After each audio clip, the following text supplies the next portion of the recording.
Good evening all, and welcome back to Untold Fears. Tonight we descend into the frozen wilderness of America's last frontier, where the isolation that draws people seeking escape becomes the very thing that traps them in nightmares they cannot outrun. Alaska's vast emptiness has always attracted those who want to disappear, but what happens when someone else is doing the hunting? Across 10 true accounts, law enforcement officers, park rangers, and dispatchers share the moments they discovered that the most dangerous predators are not bears or wolves, but the ones who understand that in a land this remote, screams fade into silence before anyone can hear them. If you are new here, make sure to subscribe to Untold Fears for daily true horror content that will keep you up at night. Hit that notification bell so you never miss when the darkness calls. Now, let us step into the shadows of the Alaskan wilderness, where civilization ends and terror begins. I spent 11 years as an Alaska state trooper in the Matanuska-Susitna Valley before that February night near Palmer. Most people do not realize how the permafrost up here makes certain things possible that should not be possible. The cold preserves things, organic matter, structures, evidence. But what I found that winter proved something far more disturbing. Someone had learned to use our frozen ground as a weapon. The call came through dispatch around 2:17 in the morning. A wellness check requested by a social worker who had been unable to reach the Morrison family for 3 days straight. The address put them about 40 miles outside Palmer, one of those isolated homesteads that dot the valley where your nearest neighbor might be 2 miles away through dense timber and snow. February in Alaska means temperatures hovering around -15, the kind of cold that makes your lungs ache with each breath and turns any moisture in the air into tiny ice crystals that catch the light like suspended diamonds. My partner that night was a younger trooper named Rachel Simmons, only in her second year with the department but sharp as they come. We took the state highway north, our cruiser, cutting through darkness so complete it felt like driving through a void. The only illumination came from our headlights, reflecting off snowbanks piled 8 feet high on either side of the road. Rachel kept checking the GPS coordinates, while I navigated the increasingly narrow access roads that branched off into private property. The Morrison homestead sat at the end of a half-mile driveway that had not been plowed in at least 3 days based on the snow accumulation. We had to park at the main road and hike in, our boots crunching through knee-deep powder while our flashlights swept across the silent landscape. The house itself was a modest 2-story structure with a metal roof and that weathered look that all buildings get after enduring decades of Alaskan winters. What struck me immediately was that every light in the house was on. Every single window glowed against the darkness, but there was no movement visible anywhere, no shadows passing by curtains, no flicker of a television screen. Rachel radioed our position to dispatch while I approached the front door. The porch boards creaked under my weight despite the cold, and I could see my breath hanging in the air like smoke. I knocked loudly, announcing ourselves as state police. But the house gave back only silence. The door was unlocked, which itself was unusual. People out here learned quickly that unlocked doors in winter could mean frozen pipes if wind blew through, or worse, attracting wildlife looking for warmth. The interior was warm, almost stifling compared to the bitter cold outside. The thermostat was cranked up to 78 degrees, and I could hear the furnace running in the basement. The living room looked recently occupied. Coffee cups sat on the end table next to an open magazine, reading glasses perched on the arm of a worn recliner, and a knitting project lay abandoned mid-row on the couch. In the kitchen, I found 4 place settings arranged at the table with dried-out food still on the plates. Spaghetti, based on the congealed red sauce, probably 3 or 4 days old. A pot sat on the stove with more of the same, covered in a thin film. Rachel checked the upstairs while I searched the main floor. She called down that the beds were unmade. Clothes were laid out like people had been planning to get dressed, but no sign of the family anywhere. David Morrison, his wife Catherine, and their 2 teenage sons Marcus and Ian had simply vanished from their home mid-routine. The bathroom showed toothbrushes still wet in the holder, towels damp and hanging crooked on the racks. Someone had been here recently, very recently, but where had they gone? That is when I noticed the basement door standing partially open. Most people keep basement doors closed in winter to contain heat, so the fact that it was ajar immediately drew my attention. I descended the wooden stairs slowly, my hand resting on my weapon more from instinct than any specific threat. The basement was finished, converted into a family room with a large television, gaming consoles, and a sectional couch. Posters of sports teams and bands covered the walls, clearly the domain of teenage boys. But what made my blood run cold was the floor. The concrete foundation had a massive hole carved into it, roughly 6 feet in diameter, with a wooden ladder descending into darkness below. The edges of the hole showed fresh tool marks, and I could see piles of broken concrete and displaced dirt stacked neatly against the far wall. Someone had been digging here for weeks, maybe months, creating an excavation directly beneath the house that should not exist. I shined my flashlight down into the opening and saw that the ladder dropped at least 15 feet before reaching what looked like a tunnel floor carved from permafrost. I radioed for backup and specialized units immediately. Something about this scene screamed wrongness on every level. Rachel joined me in the basement, and we both stared into that hole while we waited. The temperature rising from below was noticeably colder than the basement itself, and I could smell earth and something else, something chemical and sharp that I could not identify. Within 40 minutes, we had 4 additional units on scene, along with a search and rescue team equipped with proper gear for underground exploration. Sergeant Hayes made the call that we would descend as a team of 4, leaving 2 troopers to secure the scene above. I volunteered to go first, followed by Rachel, Hayes, and a trooper named Connor who had caving experience. The ladder was sturdy, professionally constructed from treated lumber, and descended into a chamber that opened up significantly once you reached the bottom. What we found down there defied every expectation I had built up during the descent. The tunnel system was extensive, hand-carved through permafrost with incredible precision. The walls were smooth, almost polished, and lined with what looked like transparent sheeting to prevent thawing. LED strip lighting had been installed along the ceiling, currently off but wired to a generator we could hear humming somewhere deeper in the complex. The main tunnel split into multiple branches, each marked with crude symbols scratched into the ice. We chose the largest passage and followed it for approximately 50 yards before it opened into a chamber roughly the size of a double garage. The chamber had been modified into a living space of sorts. Military cots lined one wall, each with sleeping bags and personal items scattered on top. A camping stove sat on a folding table, surrounded by empty food containers and bottled water. But what dominated the room was the far wall, which had been carved into a series of cells, 6 separate spaces, each about 4 feet wide and 7 feet deep, separated by walls of reinforced ice and closed off with heavy metal gates that looked like they had been scavenged from a prison renovation. 4 of the cells were empty, 2 contained people. We found David Morrison in the first occupied cell, huddled in the corner with a blanket wrapped around his shoulders. He looked up when our flashlights hit him, and the expression on his face was pure terror mixed with something else. Relief, maybe, or disbelief. In the cell next to him was a woman I did not recognize, probably in her mid-40s, wearing clothes that looked like they had not been changed in weeks. Both of them started crying when they saw our uniforms, trying to speak, but their words coming out in incomprehensible bursts. Rachel immediately began working on the cell gates, while I called for medical assistance and tried to calm David enough to get coherent information. Between sobs, he managed to explain that a man had taken them 5 days ago.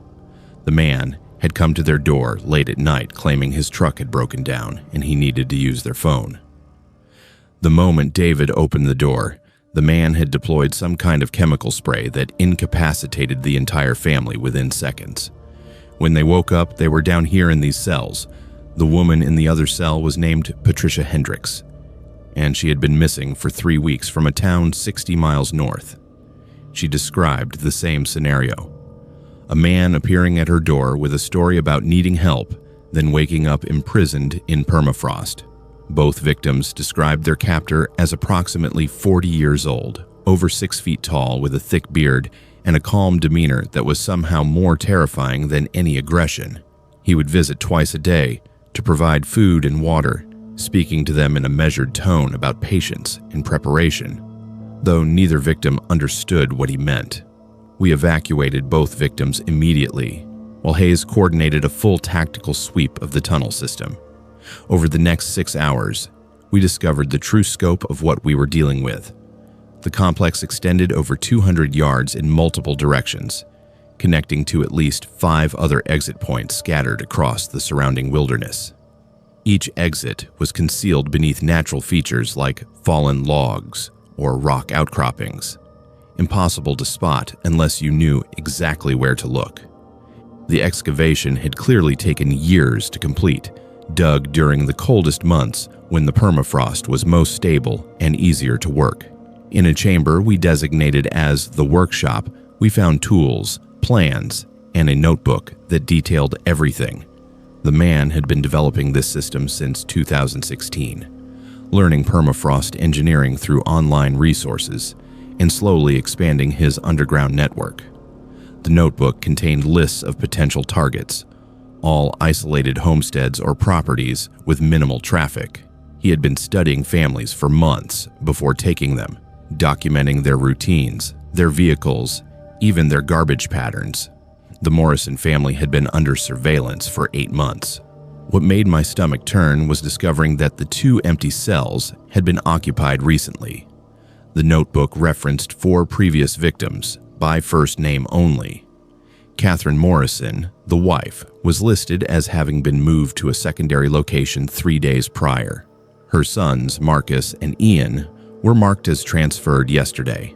The secondary location was referenced by coordinates, and when we tracked them, they led to another homestead 30 miles away, this one abandoned for over a decade.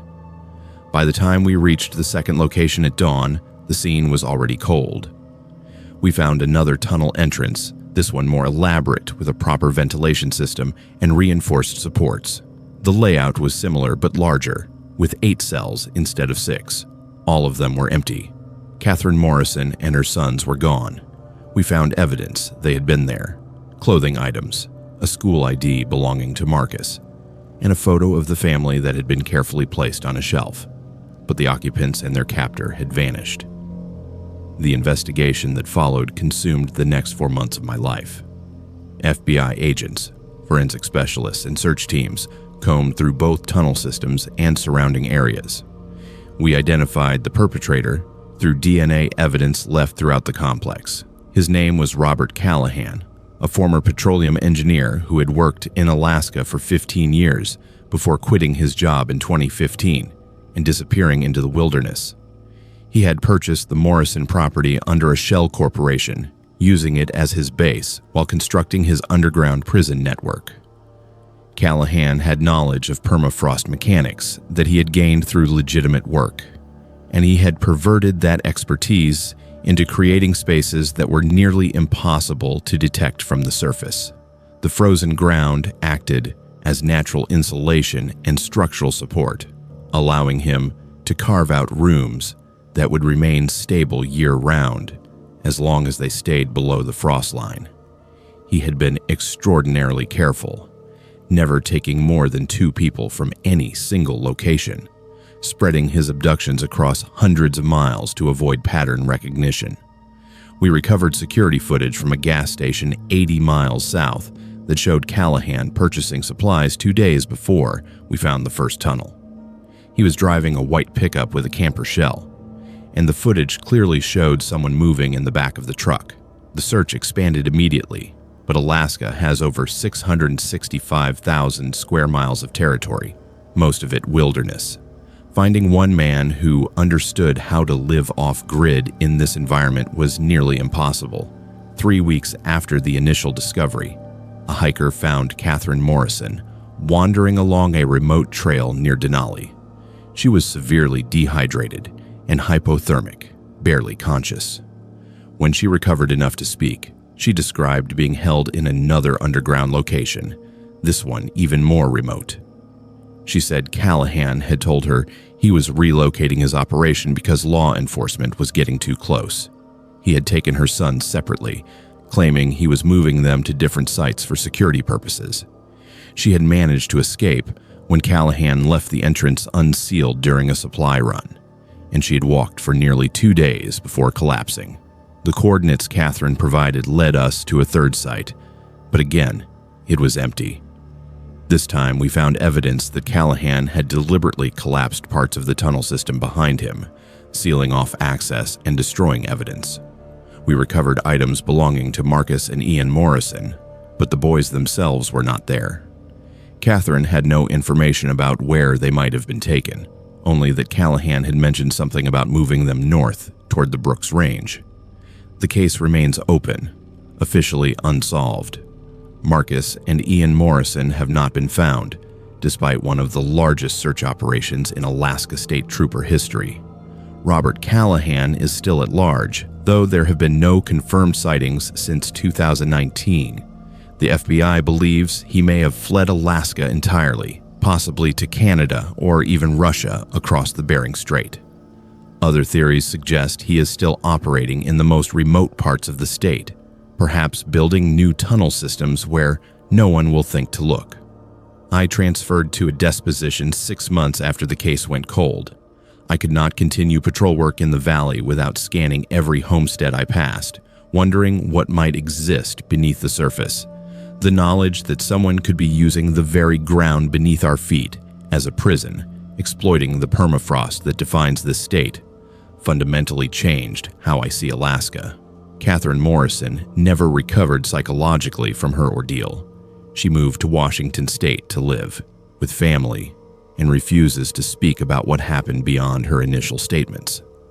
Sometimes I pull up the case file and review the evidence, hoping something new will jump out. The notebook Callahan left behind contained over 200 names and addresses, people he had been watching but never took. We contacted every single one, warning them, advising security measures.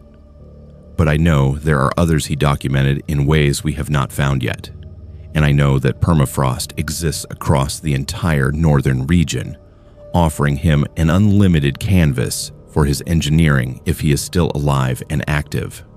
What haunts me most is not what we found in those tunnels, but what we did not find. The notebook referenced previous iterations, earlier versions of his system, that he had deemed failures and abandoned. We never located those sites.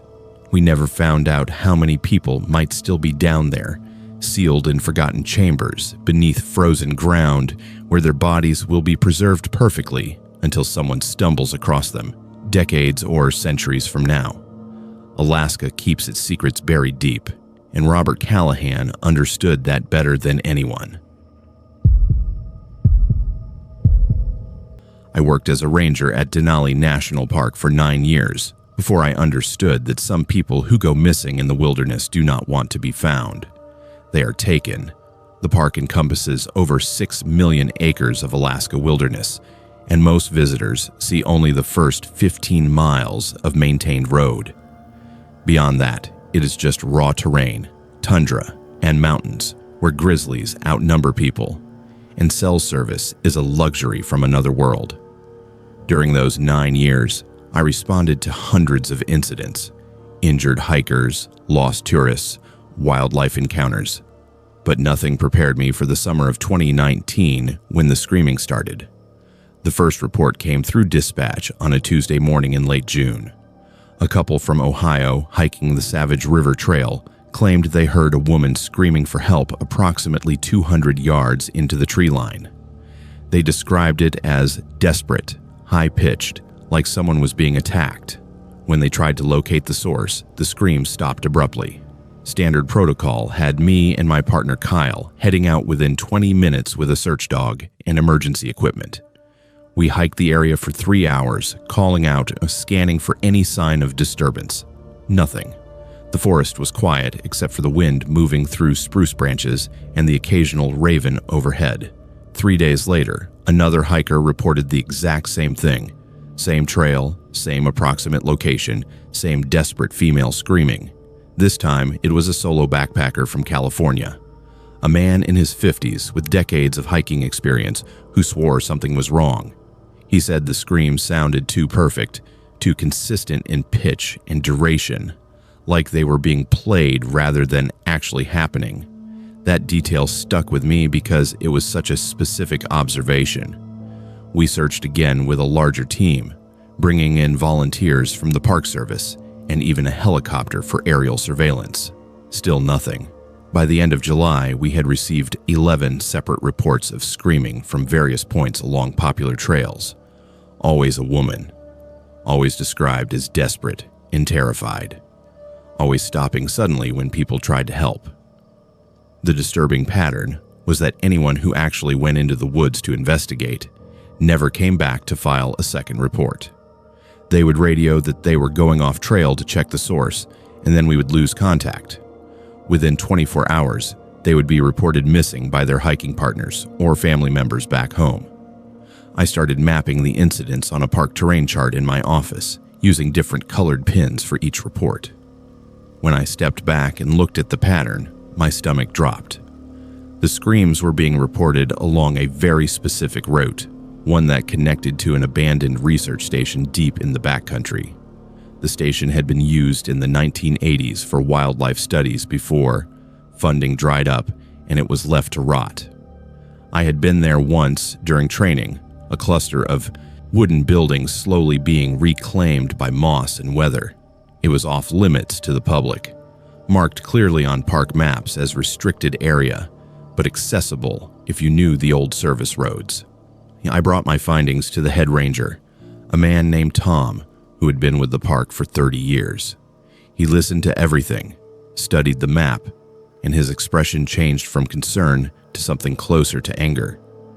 He told me the station had been a problem before, back in the mid-90s, when a former park employee had been caught living there illegally. The man had been removed and charged with trespassing, but the incident had been kept quiet to avoid panic among visitors. Tom said the employee had been obsessed with the isolation, with the idea of disappearing completely from society. His name was Marcus Verne, and he had worked trail maintenance for 6 years before anyone realized he was using park resources to build a permanent shelter in the backcountry. I asked Tom if Marcus could be involved now, nearly 25 years later. Tom said the man would be in his 60s, and as far as he knew, Marcus had moved out of state after his release from a brief jail stint. But Tom also admitted that no one had actually verified his whereabouts in years. The Park Service had moved on, and Marcus had faded into memory. I requested permission to investigate the old research station, and after some hesitation, Tom approved a small reconnaissance mission. Kyle and I, along with 2 additional rangers and a state trooper, would hike in and assess the situation. We set out early on a Friday morning, taking the service road as far as it was passable before continuing on foot. The hike took us through dense forest and across rivers swollen with glacial melt. The air was thick with mosquitoes, and the temperature was unseasonably warm, making every step feel heavier. After 6 hours, we reached the clearing where the research station sat. From a distance, it looked abandoned. Roofs sagging, windows broken, vegetation creeping up the sides of the structures. But as we approached, I noticed details that did not fit. Fresh boot prints in the mud near the main building. A tarp stretched across one roof that looked new. Smoke residue around a makeshift fire pit that had been used recently. We spread out and began checking each building systematically. The first 2 were empty, filled with debris and animal droppings. The third building, a long bunkhouse-style structure, had its door padlocked from the outside. Kyle cut the lock with bolt cutters, and when we pushed the door open, The smell hit us immediately. Unwashed bodies, human waste, fear. Inside, we found 4 people, 2 women and 2 men, all in their 20s and 30s, all filthy and malnourished, all chained to metal bed frames that had been bolted to the floor. They reacted to our presence with confusion and terror, like they could not process that we were real. One woman kept saying it was a trick, that he was testing them. Kyle radioed for medical evacuation immediately, while the state trooper and I started working on the chains. They were secured with heavy-duty padlocks, the kind used for industrial equipment, and it took us nearly 20 minutes to get everyone free. While we worked, the victims began describing their captor, an older man, white beard, over 6 feet tall with a calm voice that never raised even when he was threatening them. He had taken each of them from different trails over the span of 3 months, luring them off the path with recorded screams played through hidden speakers he had placed in the forest. Once they followed the sound, he would ambush them from behind, using chemical sedatives he administered through syringes. They would wake up here, chained in this building, with no idea how much time had passed. He visited twice a day, bringing food and water, and would talk to them about survival, about how civilization had made people weak, about how he was teaching them to endure. One woman described how he had shown her his setup, a network of motion-activated speakers placed along trails, all wired to a central control system he had built using solar panels and old car batteries. He was proud of his engineering, she said, and he wanted them to appreciate his intelligence. While we were getting the victims ready for transport, Kyle found the control shed behind the bunkhouse. It was a small structure, almost completely hidden by overgrown bushes. Inside was exactly what the woman had described, a panel covered in switches and dials connected to dozens of speakers positioned throughout miles of forest. There were also notebooks, meticulously detailed logs of every hiker he had observed, every person he had targeted, every recording he had made. The screams were not random. He had recorded a real woman, someone he had taken years ago, and had been playing her voice over and over to lure new victims. The state trooper radioed for backup, and within an hour we had a full tactical team on site. But by then, Marcus Verne, because it was him, exactly as Tom had described, had already fled. We found evidence that he had been watching us from the tree line, boot prints leading away from the station, a pair of binoculars left on a stump, still warm from his hands. He knew we were coming, probably saw us from the moment we entered the clearing, and he had vanished into the backcountry where he had spent decades learning every ridge and valley. The search for Marcus became one of the largest manhunts in Alaska history. Helicopters, tracking dogs, expert wilderness trackers, all deployed across Denali and surrounding areas. We found more of his speaker systems, at least 20 different locations rigged with hidden equipment. Each one was deactivated and removed, but the scale of his operation was staggering. He had been doing this for years, perhaps even during his time as a park employee, building his network slowly and patiently. 3 weeks into the search, a backpacker reported seeing an older man matching Marcus' description near a frozen lake 40 miles north of the research station. A helicopter was dispatched immediately, and they spotted him attempting to cross the ice on foot. When he realized he was being pursued, Marcus started running, but the ice was thin, weakened by the unseasonably warm summer. Witnesses from the helicopter said he broke through near the center of the lake, and despite attempts to rescue him, he went under and never resurfaced.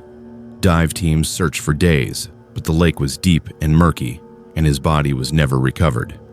The 4 victims we rescued were hospitalized for weeks, treated for malnutrition, infections, and severe psychological trauma.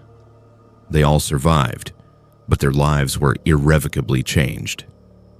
One woman never returned to hiking. Another moved to a city and refuses to be near open wilderness.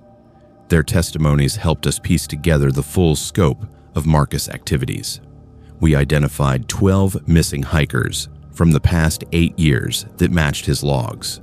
Some remains were found in shallow graves near the research station. Others were never located. The park installed new emergency communication systems along major trails and increased ranger patrols. Warning signs were posted about staying on marked paths and reporting any unusual sounds. But for me, the damage was already done. I could not patrol those trails anymore without hearing phantom screams in my mind, without wondering if every rustle in the trees was another hidden speaker or another predator watching. I transferred to an office position within the Park Service and eventually left Alaska entirely. Sometimes I think about Marcus Verne sinking into that frozen lake, and I wonder if he is really gone. His body was never found, and Alaska has a way of hiding things that do not want to be discovered. The research station was demolished, the speaker systems destroyed, but the forest remains. And somewhere in those 6 million acres, there might still be recordings playing, voices crying out for help that no one should ever follow. I answered emergency calls in Fairbanks for 7 years before the night I received a call from a phone number that had not existed for 15 years. The woman on the line was reporting her own murder. People assume that working as a 911 dispatcher means you have heard everything, that nothing can shock you anymore after years of listening to humanity at its worst moments. But they are wrong. Some calls change you in ways that never heal, and some mysteries refuse to stay buried no matter how hard you try to forget them. The Fairbanks Dispatch Center operates 24 hours a day, staffed by a rotating crew of 8 dispatchers who handle everything from medical emergencies to domestic disputes across a sprawling jurisdiction that covers thousands of square miles. I work the overnight shift, 10 p.m. to 6 a.m., 4 nights a week. Those hours were usually quieter than daytime, with most calls coming from bar fights or drunk driving incidents along the highway. The night of October 14th, 2018 started no differently than any other Wednesday.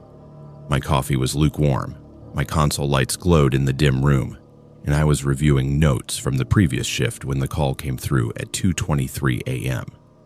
The caller ID displayed a local Fairbanks number, 907-585-28407, and when I answered with my standard greeting, I heard a woman breathing rapidly on the other end. Her voice, when she finally spoke, was strained and terrified, but also strange in a way I could not immediately identify. She said her name was Jennifer Larson, and that someone was breaking into her apartment. She gave an address on 12th Avenue near the university, apartment 3B, and described hearing the front door being forced open while she hid in her bedroom closet. I dispatched 2 patrol units immediately and kept Jennifer on the line, speaking calmly and trying to keep her focused. She whispered that she could hear footsteps in her living room now, heavy boots moving slowly, deliberately searching.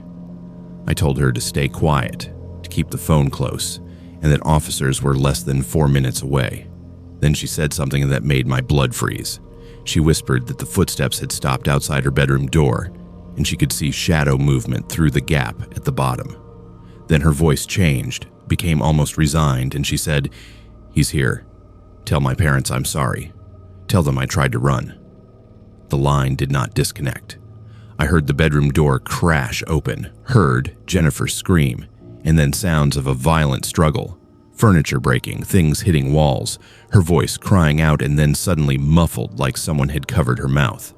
I was shouting her name, begging her to respond, while simultaneously updating the responding units that an assault was in progress.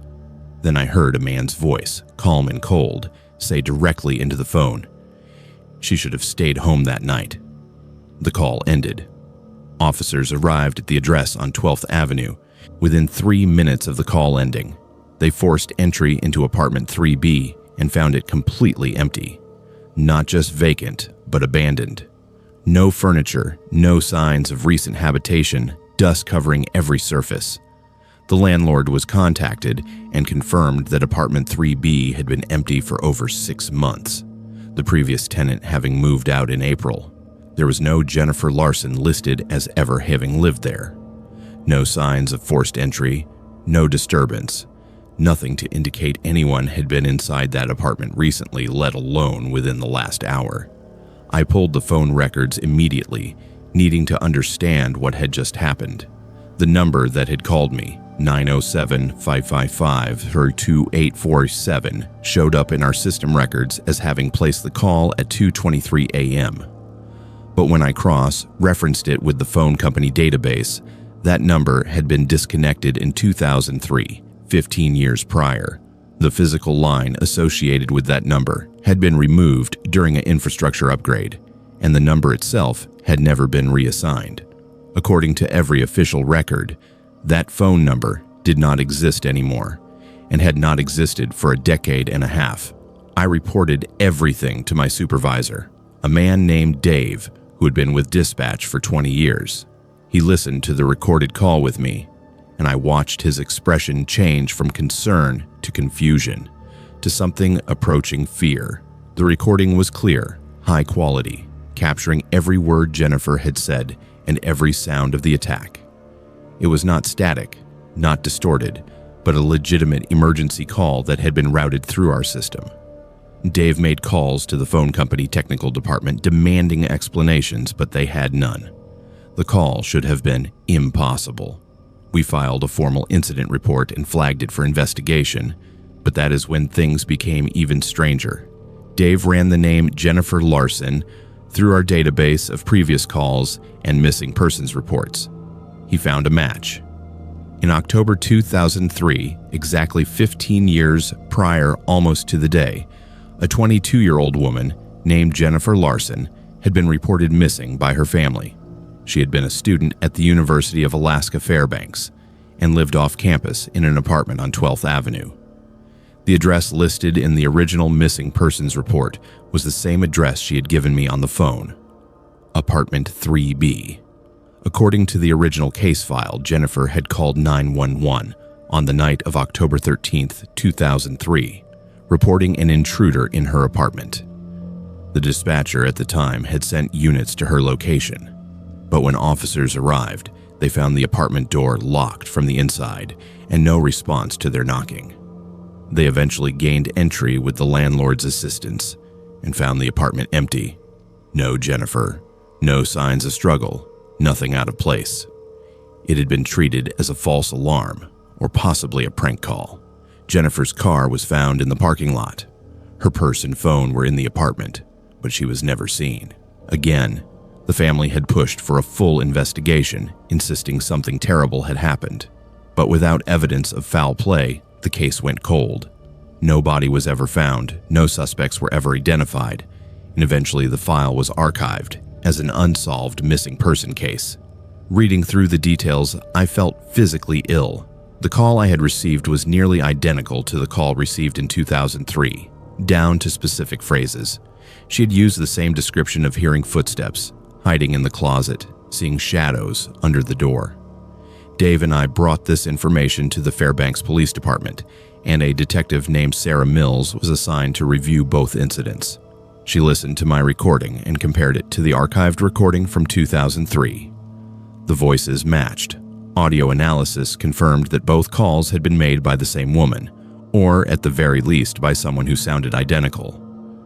But that should have been impossible because Jennifer Larson had been missing for 15 years and was presumed dead.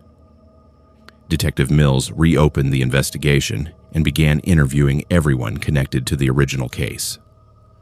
Jennifer's parents were still living in Fairbanks, and when Mills played them the new recording, her mother collapsed. She swore it was her daughter's voice, that she would recognize it anywhere. Jennifer's father became obsessed with the idea that his daughter was still alive somewhere, being held captive, somehow able to make calls but unable to escape.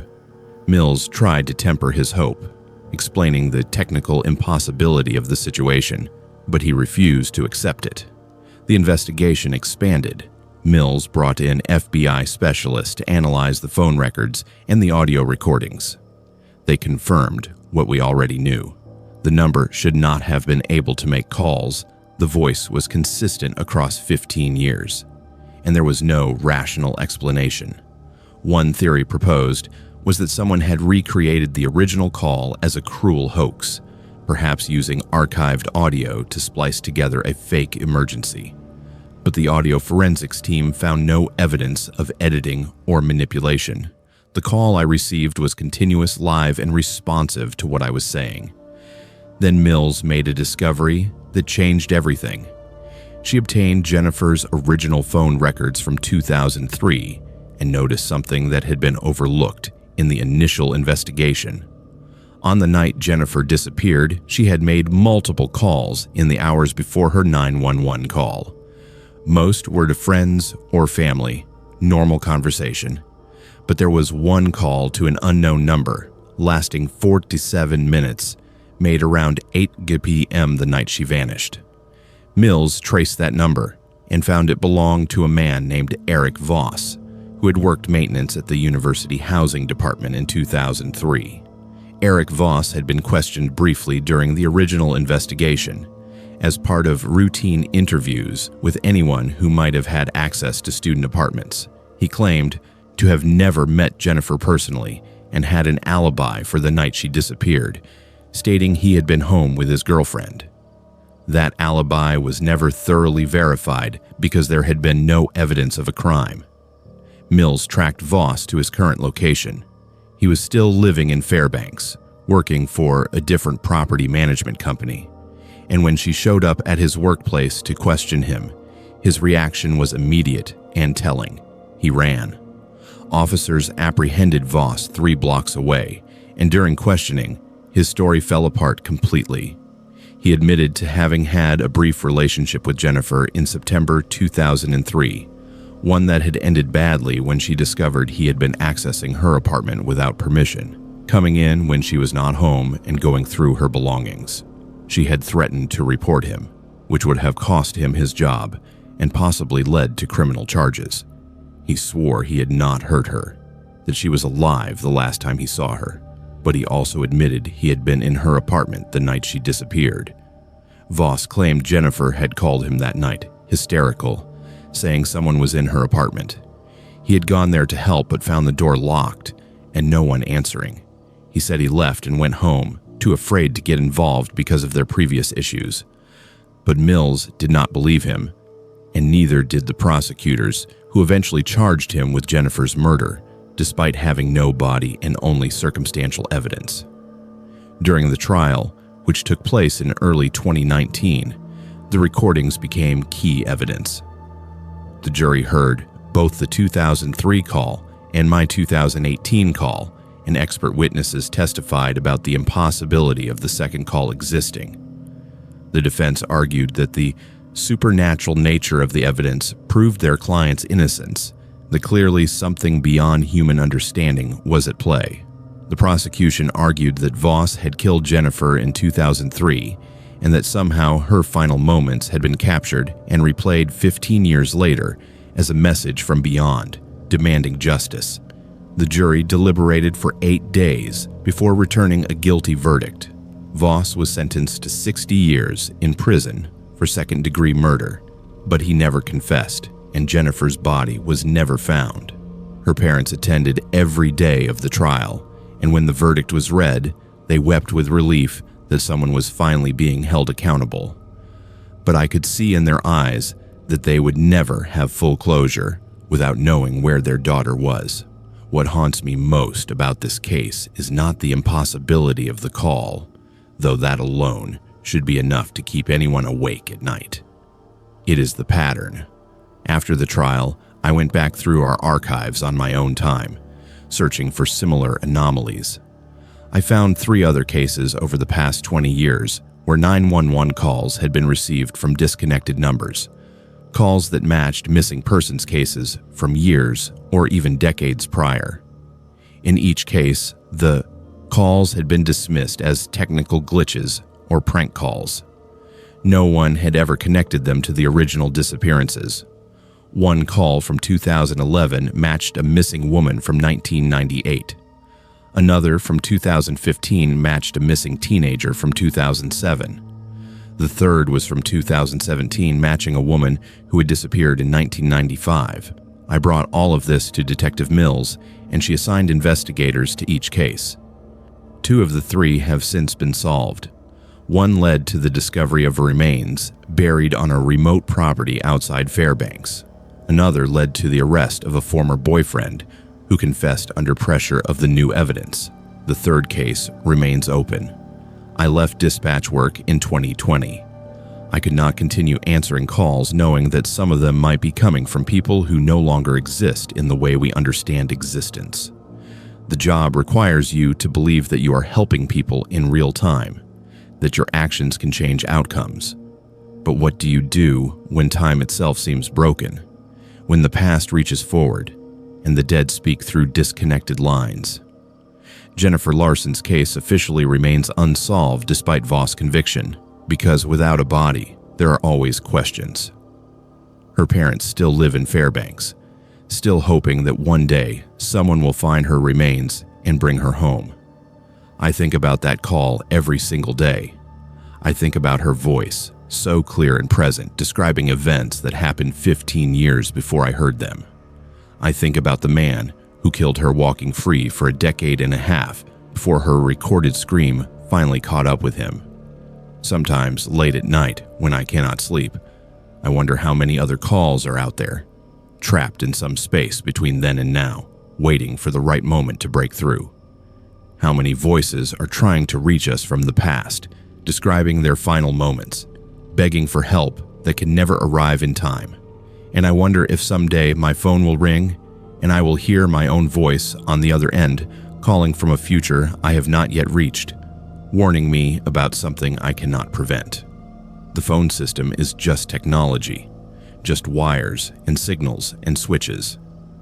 That is what the engineers tell me when I ask how a disconnected number can make calls. They say it is impossible, that their systems do not allow for such anomalies.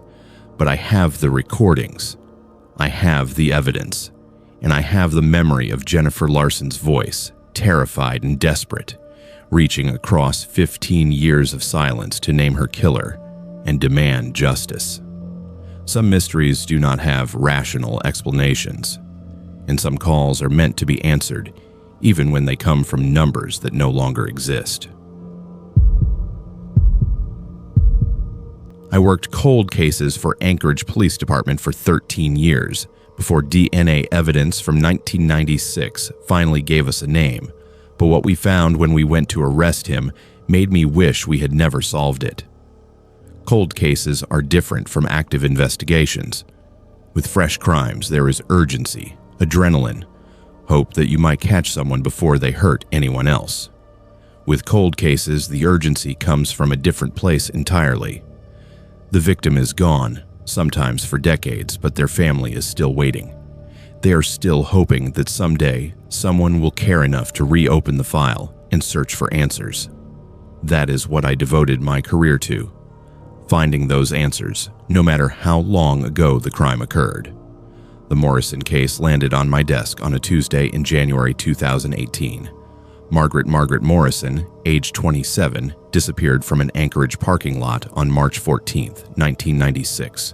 She had left her office building at 5:30 p.m. to go to her car, and she was never seen again. Her vehicle was found 12 hours later in the parking garage, driver door open, keys on the floorboard, purse in the back seat. The police report from 1996 had documented everything meticulously. No signs of forced entry to the vehicle, no signs of a struggle outside it, no witnesses. It was as if Margaret had simply evaporated into thin air between her office and her car. The original detective had pursued several leads, questioning known sex offenders in the area and Margaret's ex-boyfriends. Nothing panned out. No physical evidence was ever recovered. The case went cold within 6 months, and Margaret was joined by hundreds of other unsolved disappearances in the filing cabinets of the Anchorage police. For 22 years, her file sat untouched while her parents aged and eventually passed away without ever knowing what happened to their daughter. Then, technology caught up with the past. In 2018, a private genealogy company that was used primarily for ancestry research announced that they were allowing law enforcement to search their database. They had been contacted by a detective who wanted to match DNA found at a crime scene to individuals in their system. Within months, law enforcement agencies across the country were using genealogy databases to solve decades-old cold cases. The technique had already led to the arrest of the Golden State Killer in California, a serial murderer who had operated for years without being caught. The Morrison case had DNA evidence, a partial sample that had been collected from Margaret's fingernails during the original autopsy. Likely from her attacker during a struggle, the sample had been preserved in a police evidence locker, and when I sent it to be processed against the genealogy database, I waited for results with a mixture of hope and dread. In March 2018, I received an email from the analyst. There was a match. The DNA did not directly match anyone in the criminal database, but it matched a family tree on the genealogy site. The closest matches were siblings and parents, which meant the perpetrator had a relative who had submitted their DNA for ancestry purposes. Cross-referencing with available records, we narrowed down the match to 2 individuals. One was a woman living in Colorado with no criminal history. The other was a man named David Chen, age 45, living in an unremarkable neighborhood in South Anchorage. According to available records, David had been living in Anchorage since 1993. He worked as an accountant and had no criminal history. He had never been questioned in connection with Margaret's disappearance, but something about the timeline clicked. In March 1996, when Margaret disappeared, David had been living in the area. He had been 23 years old at the time. I obtained a warrant to collect David's DNA directly, and when the results came back, they matched the evidence from Margaret's fingernails perfectly. I had him. After 22 years, I had finally solved the Morrison case. The arrest warrant was prepared, and I made arrangements to bring David in for questioning. What I did not expect was what I would discover in his home when I executed the search warrant. David lived in a small house on the edge of Anchorage, in a neighborhood where properties were spread out and neighbors were not particularly attentive to their surroundings. When I arrived with a team of 6 officers and a forensic evidence crew, the house appeared perfectly normal from the outside. A well-maintained yard, clean windows, no indication that anything sinister lay within. When we forced entry and began searching, I found his office on the 2nd floor. And that is when I realized that Margaret Morrison was not his only victim. The office walls were covered with photographs. Not family photos or vacation pictures. Crime scene photographs. Autopsy photographs. Photos of missing women, some of them unsolved cases from across Alaska and the Pacific Northwest. But David had been doing something darker than simply collecting images of tragedy. He had been documenting his own work. There were at least 30 different women represented in those photographs, ages ranging from 19 to 42. Some I recognized from cold case files. Others I had never seen before. The forensic team photographed everything before removing the materials as evidence. On his computer, which we accessed with a court order, I found organized files with the same meticulous system. Each woman had a folder with dates, times, locations, and extremely detailed descriptions of what he had done to them. There were confessions written out in narrative form, almost like journal entries, describing the abduction, the assault, the murder, and the disposal of the bodies. But most chilling of all, there were videos. Long video recordings of his crimes filmed from his perspective. Watching those videos was the most difficult thing I had done in 13 years of investigating cold cases. I forced myself to view enough of them to confirm their authenticity, to establish that David was not fantasizing but actually documenting real murders. The quality of the footage improved over the years, suggesting he had updated his equipment as technology progressed. The earliest recordings were from 1995. The most recent was from 2016, only 2 years before we arrested him. This man had been actively murdering women for over 20 years while working as an accountant and maintaining the appearance of normalcy. Among the materials I recovered was a journal David had been keeping since his teenage years. It documented his fantasies, his obsessions, his gradual transition from thoughts to actions. He had written extensively about Margaret Morrison, about how she had caught him because she had fought back, because she had scratched him with her fingernails and left DNA evidence that would not surface until technology advanced enough to find it. He expressed pride in this fact, treating it as a prediction he had made that had come true. He wrote about anticipating his eventual capture and seemed almost relieved when it occurred, as if a burden had been lifted. The search of his property extended beyond the house. We dug up the backyard and found remains, multiple sets of remains, some dating back 20 years. The forensic anthropologist on the case estimated we had found at least 7 victims in that yard alone. David eventually confessed to murdering 34 women across a 23-year period, though he initially denied all charges. Only when confronted with the video evidence did he acknowledge what he had done. He pleaded guilty to all charges and was sentenced to life imprisonment without possibility of parole. But here is where the case becomes something much worse than a standard serial killer prosecution. During the investigation, we discovered that David had been connected to law enforcement through his employment. He had obtained private security clearance through a contractor who did work for the military. He had been vetted and cleared, which gave him additional resources and possibly additional confidence in his ability to evade detection. More disturbing than that, we discovered that David had been in communication with other men online, exchanging photographs and videos of victims through encrypted channels. The FBI investigation that followed led to the identification of a network of at least 12 men engaged in similar activities across Alaska and the lower 48 states. What still haunts me is not just the fact that David killed 34 women. It is the fact that he came close to being stopped multiple times and was not. In 2003, one of his potential victims escaped his vehicle and reported the abduction to police. David was questioned but denied everything, and without evidence, he was released. The woman who escaped had been traumatized and eventually moved away, discouraged by the perceived lack of police investigation. In 2007, a detective working a different case had noted similarities between several disappearances and had flagged them for further investigation. But funding and resources were limited, and the file was deprioritized. Nothing came of that investigation.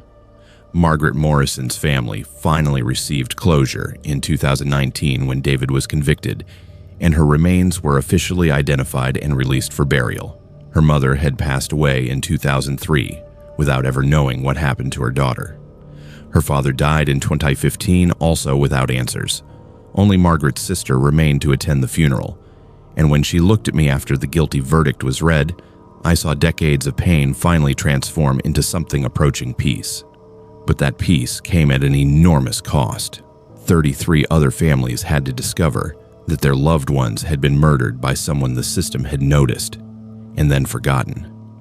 They had to confront the reality that those women might still be alive if someone had pursued the investigations more thoroughly, if resources had been allocated differently, if someone like me had cared enough 23 years earlier to push harder for answers.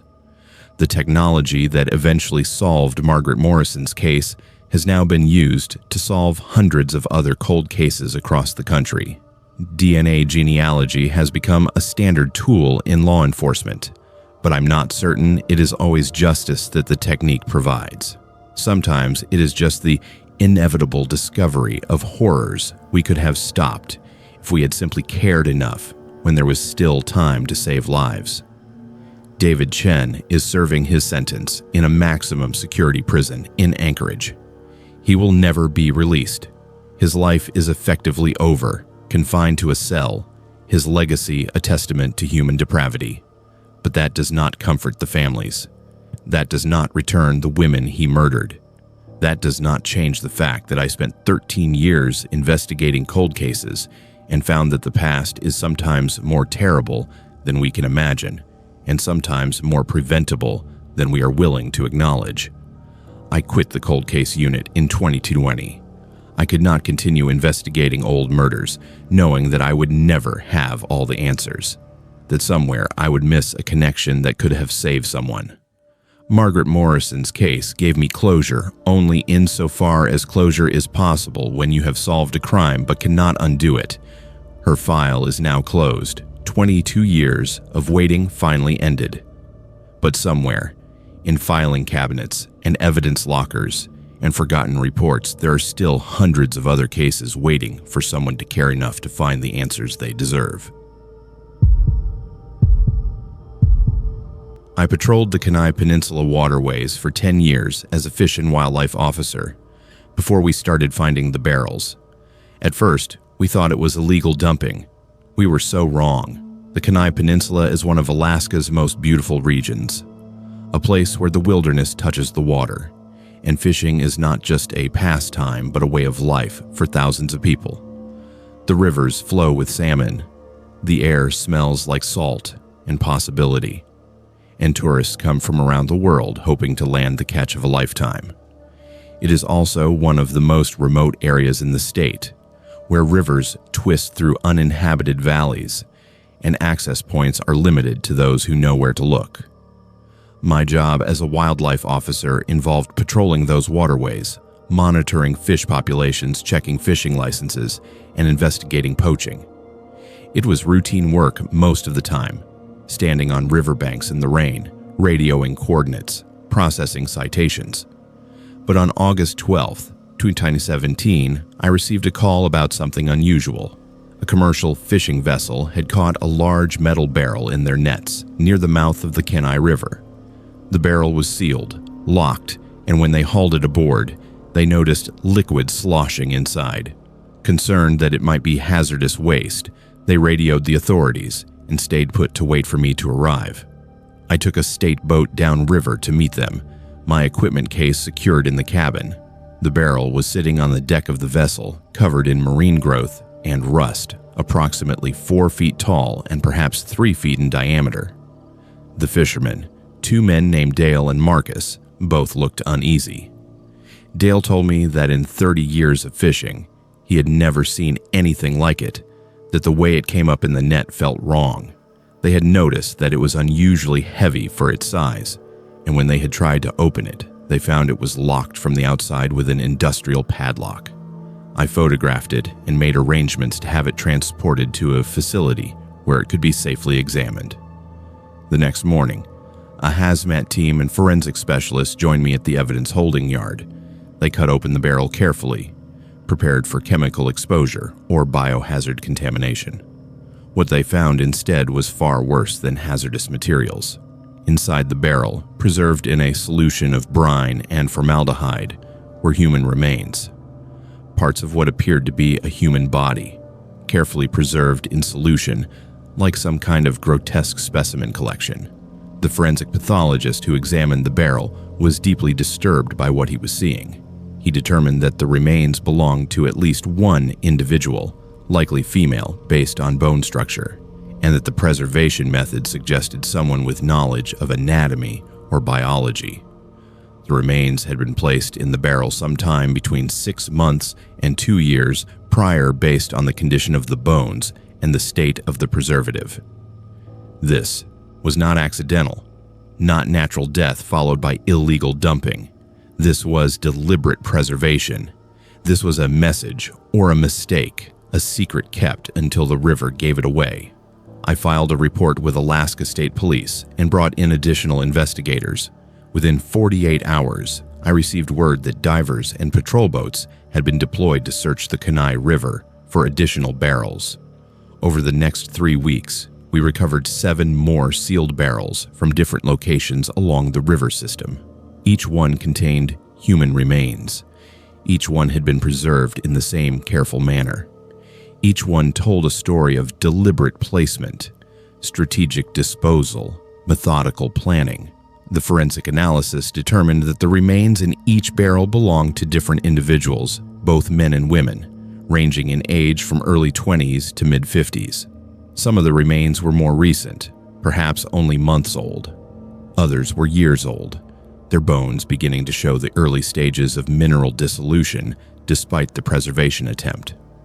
Dental records and DNA analysis allowed authorities to identify 5 of the 8 victims.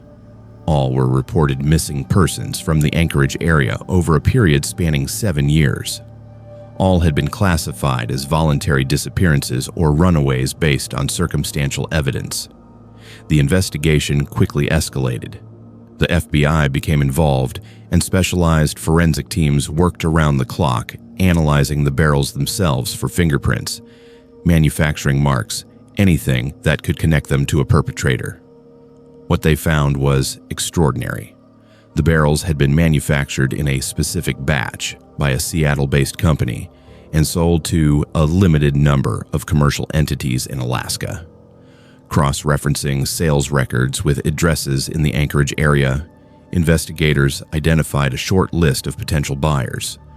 One name stood out immediately, a man named Robert Petrov, who owned a small marine salvage and restoration business on the outskirts of Anchorage. He had purchased 12 barrels from the supplier in 2010 and had requested more in 2015 and 2018. When investigators checked his business location, they found his facility was perfect for what had been done. An old warehouse with a private dock access to a tributary of the Kenai River, overlooking the waterway where the barrels had been recovered. Security footage from nearby businesses showed regular activity at his facility during evening and night hours, times when no legitimate salvage work would typically be occurring. A warrant was obtained to search the facility. What officers found was a nightmare made concrete. The warehouse contained a workshop in which barrels were being carefully prepared. Preservation chemicals were stored in industrial quantities. Anatomical charts and medical textbooks lined the shelves. Most disturbing of all was a detailed notebook containing descriptions of victims, dates of acquisition, notes about their condition when brought to the facility, and specific details about the preservation process. The notebook spanned 12 years and referenced at least 41 individuals by description and date. Robert Petrov was arrested at his home, and during questioning, he initially remained silent. But when confronted with the physical evidence, he began to speak. His story was one of deliberate predation spanning over a decade. He had been targeting homeless individuals, transient populations, people whose disappearances would not be immediately noticed or thoroughly investigated. He would approach them with offers of work, shelter, money, and when they accepted, he would bring them to his facility. Once inside, he would drug them, restrain them, and subject them to what he described as medical observation. He claimed his motivation was research, that he was studying human physiology in ways that institutional research would never allow. He documented everything he did to them, photographing, measuring, recording observations. When his subjects were no longer useful to him, he would kill them and place them in the barrels filled with preservation solution. He had developed a system for storing the barrels submerged in the river, using weighted anchors, retrieving them periodically to check on the specimens, and add fresh preservative. It was a careful, methodical operation that had gone undiscovered for over a decade. The investigation expanded rapidly.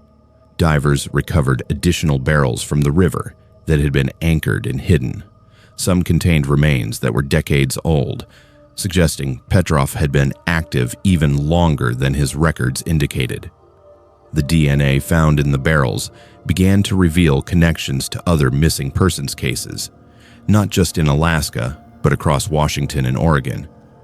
Federal investigators established that Petrov had operated in multiple locations, moving from state to state, running similar businesses as fronts for his predatory activities.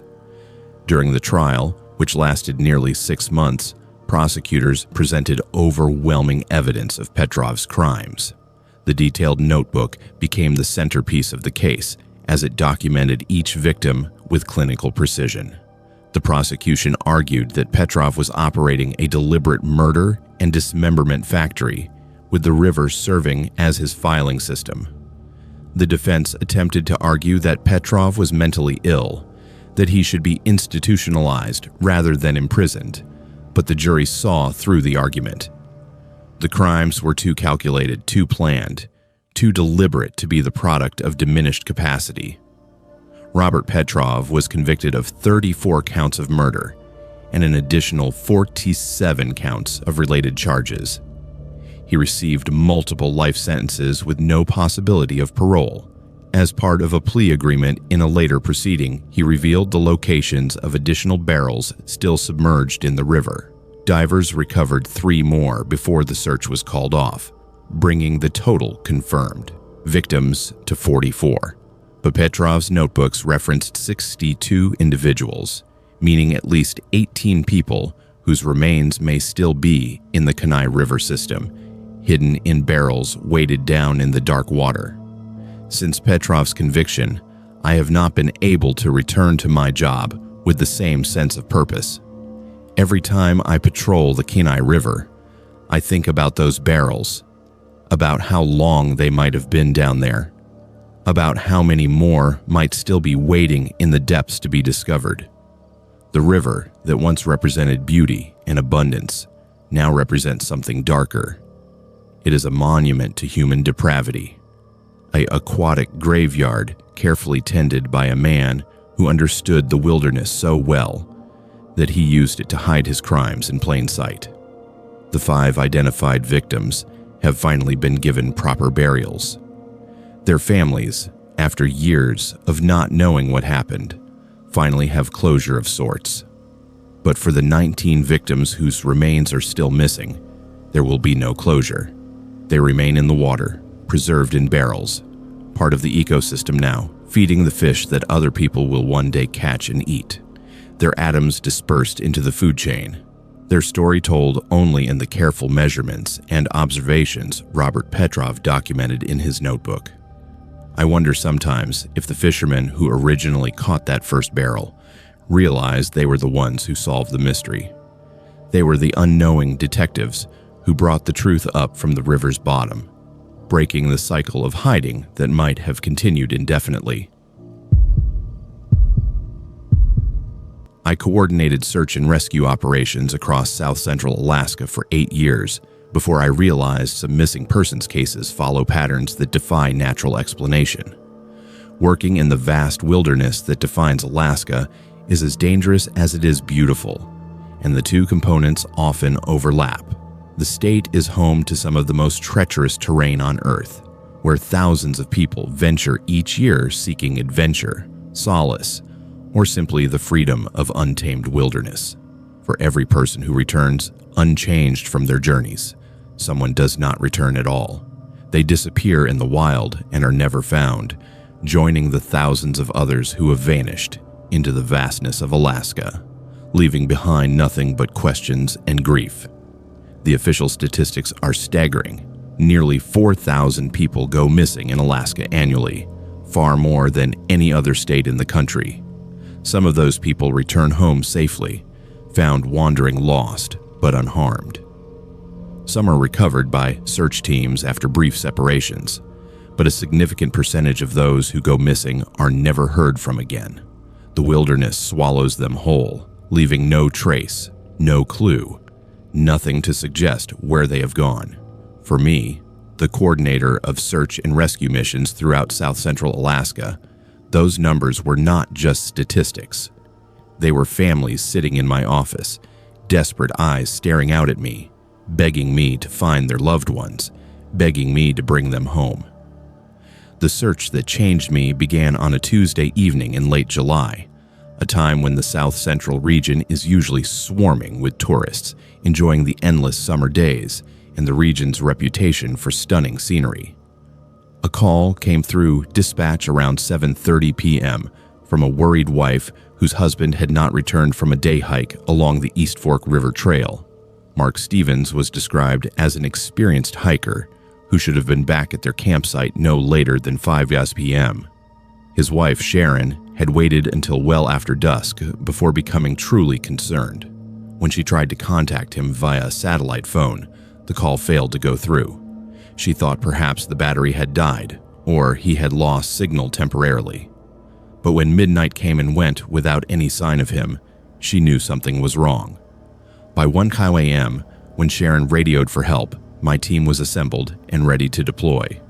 We had a grid search pattern established within 45 minutes, and by 2:30 a.m., our search dogs and human teams were moving through the forest along the marked route Mark had intended to follow. The conditions were ideal for a search. The night was clear and cool, the air rich with the scent of spruce and pine. There was no indication of any recent storms that might have disrupted our trail. No signs of wildlife activity that might have deterred Mark from taking standard safety precautions. The trail itself was well worn, frequently traveled by hikers at all skill levels. Conditions, in short, were normal. By morning, with no signs of Mark anywhere along the trail, we began to spread our grid patterns wider, moving deeper into the forest and farther afield. We found his hat first, lying on the ground next to the river, about 100 yards north of the marked trail. His walking stick was next, lying on its side near a massive spruce tree about 150 yards beyond where we found the hat. His backpack was found downstream another 200 yards, snagged on branches near the water's edge. None of the items showed signs of disturbance. They were not scattered like they might have been if something had attacked him. They were placed, abandoned, left behind as if put down carefully instead of dropped in panic. His footprints led away from the marked trail into the thick forest understory. Our tracker followed them for what felt like miles through terrain that became increasingly difficult to navigate. The footprints stopped suddenly in a clearing surrounded by thick spruce trees. The ground showed no signs of struggle. No scuff marks, no disturbance of moss or underbrush. Just footprints that stopped mid-stride, and then nothing. The next morning, when dawn broke, revealing nothing but trees and underbrush and the tracks that ended without explanation, our tracker, a man named William, who had worked for the Park Service for over 20 years and had never seen anything like this, simply turned to me and said, "Someone is taking them." Over the next week, we searched 75 square miles of forest. We brought in additional teams from neighboring parks. We deployed helicopters equipped with thermal imaging cameras. We worked in shifts around the clock in 12-hour rotations, searching every inch of forest, every stream bed, every open space. We found nothing. No mark, no signs of a struggle, no indication that anything violent had occurred. He was just gone, vanished. As if he had simply ceased to exist at some point along that trail. When we finally called off the search after 10 days without any new developments, I went home feeling more defeated than I had ever felt before. Mark's wife stayed behind, refusing to leave Anchorage, where she had come to believe her husband was still alive and would return soon. We had lost hikers before. We had found bodies that had been there for weeks, months, even years. That was the reality of working search and rescue in such harsh wilderness. But this was different. Something about Mark's disappearance felt wrong. The footprints that stopped, the items left behind so carefully arranged. It all pointed to a pattern we did not yet understand. 3 weeks after Mark disappeared, we received a call about another missing hiker, this time a young woman named Sarah Johnston, who had gone missing on the trail system connecting Gold Creek to the Talkeetna Mountains. Her family reported her missing after she failed to return from an overnight camping trip she had planned with friends, but at the last minute decided to do alone. The similarities between her disappearance and Mark's case were startling. Like Mark, she had been an experienced hiker. Like Mark, her belongings were found in neat piles along the trail instead of scattered like they might have been if something had attacked her. Like Mark, her footprints stopped mid-stride in a small clearing, leading absolutely nowhere. Like Mark, she simply disappeared. Over the next 2 months, as summer became fall and temperatures began their rapid descent toward winter, more cases came forward. Each one followed the same pattern. An experienced hiker going missing during what should have been a routine day trip, each one leaving behind a perfectly intact campsite, each one wearing proper gear, carrying proper supplies. No one injured on the trail before going missing. No one showing signs of dehydration, starvation, or exhaustion. We started mapping the locations where each disappearance occurred, working with local law enforcement agencies and the FBI to try and establish some kind of connection between the cases. The pattern emerged slowly at first, but became more apparent as we connected the cases. Each victim disappeared near points along the trail system where small tributaries joined the main waterways. Small creeks mostly, barely more than streams where water trickled through rock and brush. The bodies that were eventually found, months or sometimes years later, were always discovered downstream from where they disappeared, almost as if they had been placed in the water and allowed to drift. The pathologist who examined the remains found that they had been placed in the water shortly after death, indicating that whatever happened to these people, it happened quickly, cleanly, without prolonged violence. With each new case, I could feel the fear spreading through our community like a disease. People began to leave certain trails untraversed. Campsites that had previously been popular became avoided, their fire rings cold and unused, as people chose instead to congregate in more well-maintained areas, closer to civilized areas where phones worked and help was nearby. As fall transitioned into early winter, making searches increasingly difficult due to weather conditions, I knew we would have to pursue a different strategy. We needed to understand what was happening, not just respond to it after it occurred. With this in mind, I established a task force consisting of park rangers, search and rescue personnel, FBI agents, and experienced wilderness experts. We analyzed every available piece of data from all the disappearances. We mapped out trails, looking for connection points, potential corridors, or places where multiple streams and waterways intersected. We studied topographical charts, hoping to find underground formations or cave systems that might be connected to these tributaries. We studied satellite photos, looking for signs of man-made structures hidden beneath dense forest, canopies. We listened to recordings made by those whose missing loved ones had carried satellite phones. We reviewed satellite tracking data from devices hikers had been wearing when they disappeared. The breakthrough came when we began examining the chemistry of the water in these tributary systems. The FBI chemical analysis expert working with us determined that the water in several of these streams showed traces of substances commonly used in pharmaceutical research laboratories. The concentrations were too low to be significant by themselves, but when mapped against the locations where people had disappeared, a clear pattern emerged. Something was flowing into these streams, something that came from underground through fissures or natural channels, something that was attracting people to them before their disappearances occurred. We deployed underwater drones into each of these tributary systems, starting with the smallest and working our way up the system to the main river channels. The drones mapped the underwater terrain, revealing cave systems where water flowed from one connected stream to the next underground through intricate networks of passages too small for humans to pass through. At points where the streams widened or slowed down, we found what looked like man-made openings into these caves, small tunnels excavated into hillsides, cleverly hidden beneath fallen logs or brush or water, their entrances disguised by the natural terrain. We mapped out the entire system over 6 weeks. We spent countless hours in our offices analyzing video footage from the drones, marking each potential entrance point with bright green pins on a giant wall map that dominated one entire wall of our operations center.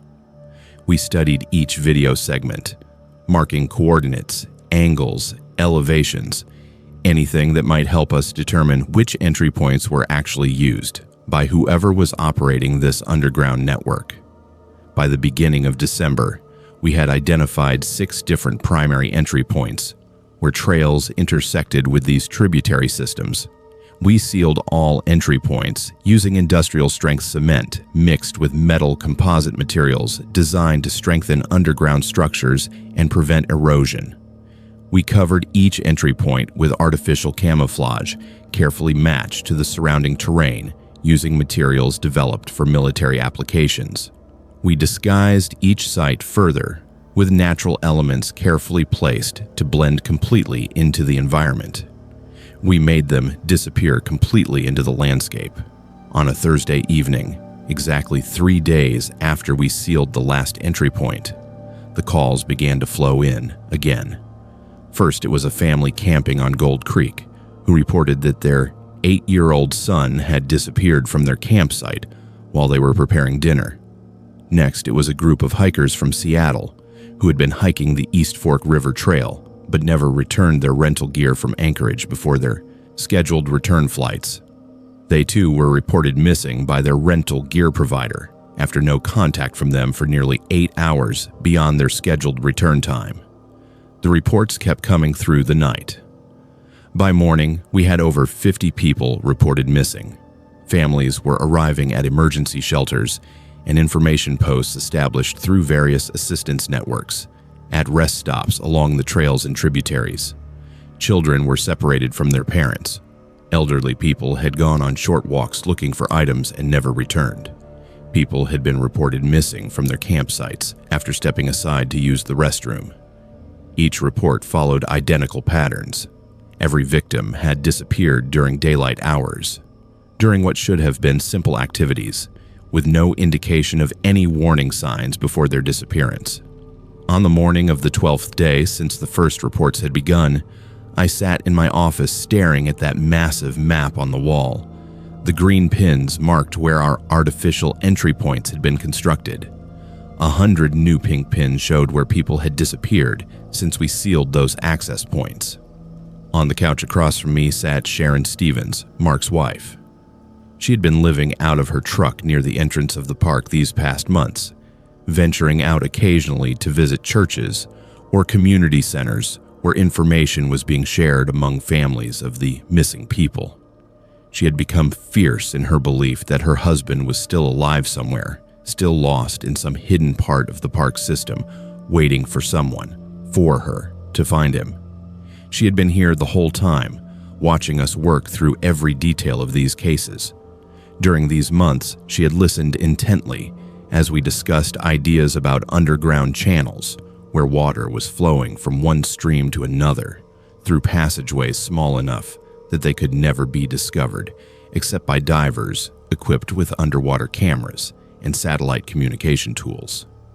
She had heard me theorize about pockets where methane gas escaping through fissures along water systems was attracting attention and possibly danger from local wildlife species sensitive to high concentrations of inorganic gases escaping underground and migrating through streams via natural means.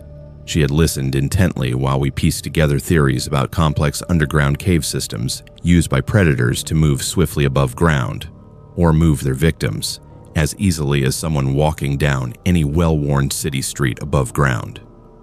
Sharon stood up and approached me slowly. Her face was pale against eyes dark from many nights of fitful sleep filled with worry and terror about her missing husband.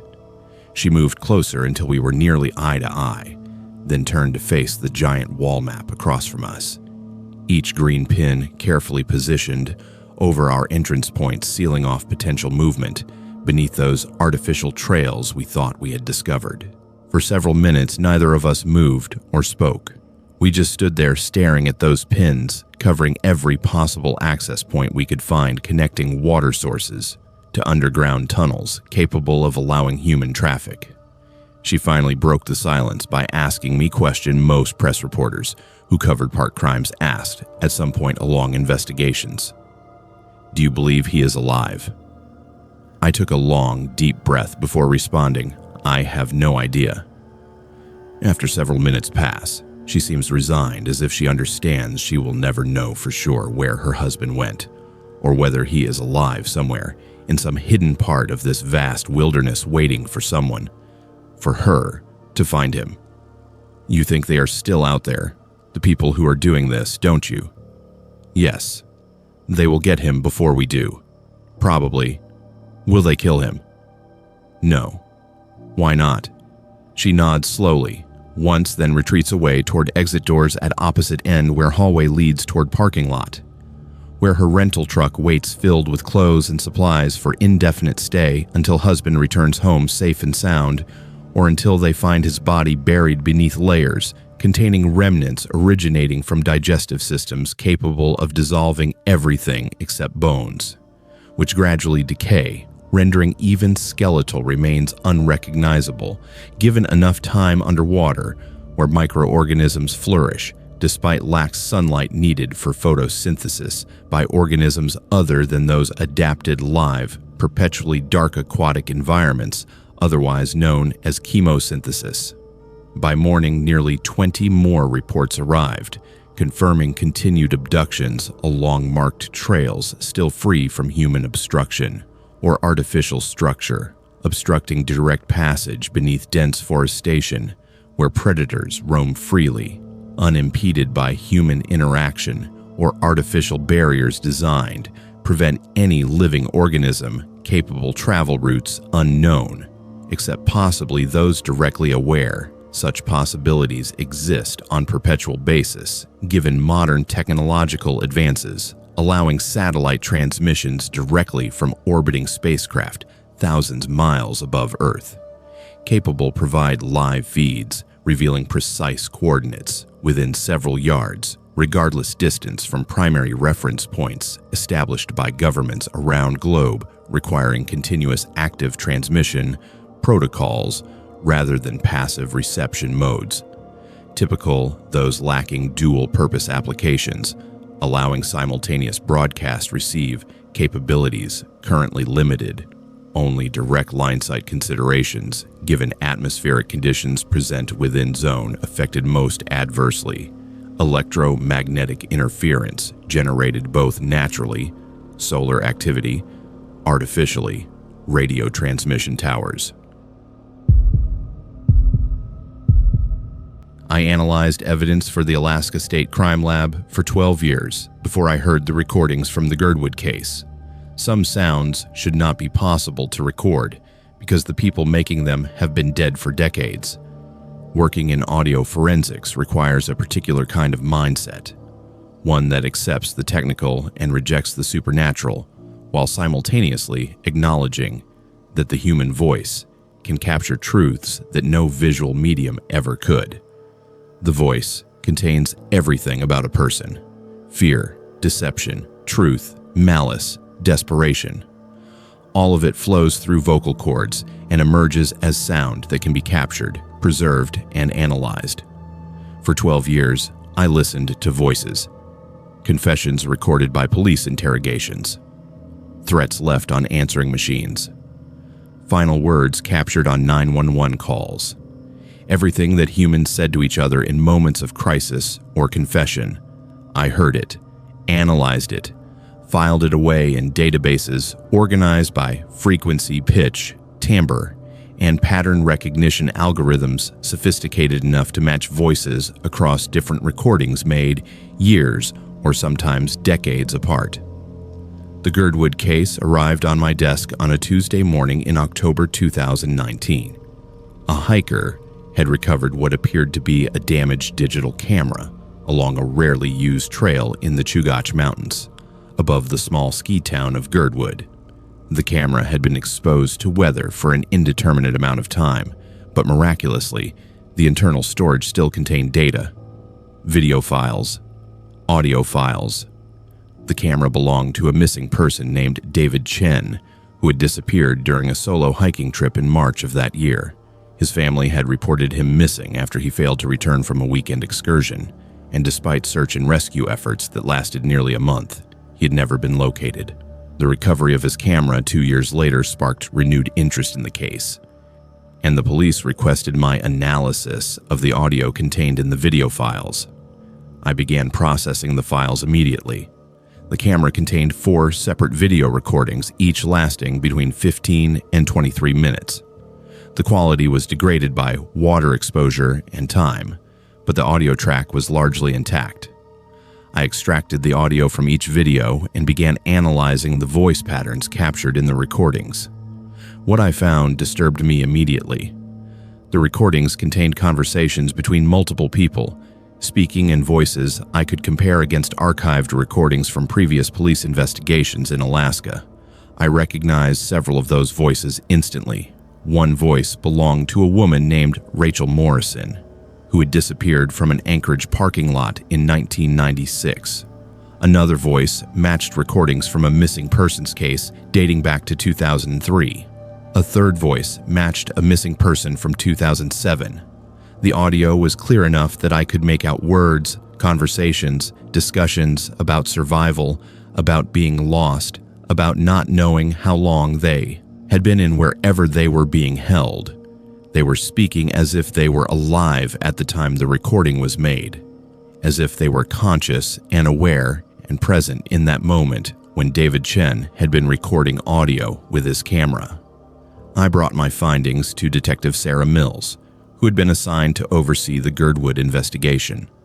I told her that I had identified voices in the recordings that matched missing persons cases spanning nearly 25 years. I told her that the voices were recent, contemporary to the time David Chen had been missing, which would place them occurring in early 2019. I told her that these voices belonged to people who had disappeared between 1994 and 2017. Most of them were presumed dead. Several had been officially declared dead by the courts after legal proceedings determined they were almost certainly not coming back alive. Mills listened to portions of the recordings herself, her expression growing darker with each voice she heard. She requested additional analysis. I performed voice matching using spectral analysis, comparing the voices in the recordings to archived samples from police interviews, 911 calls, family voicemails, anything that could provide a reference point. In 7 separate cases, I achieved matching confidence levels above 95%. The voices were real. They belonged to people who had disappeared years ago, and they were speaking in present tense as if they were alive during the time David Chen's camera was recording them. Mills assembled a task force to investigate further. We worked with specialists to determine if the audio had been manipulated, if archived recordings had been cleverly edited and spliced together to create an illusion of present voices speaking from the past. The analysis was conclusive. The audio was continuous, unedited, showing no signs of digital manipulation. The background noise was consistent throughout each recording, suggesting all voices were present in the same physical location at the same time. The environmental audio, wind sounds, water movement, occasional animal calls, all matched what would be expected from a location in the Chugach Mountains during early spring.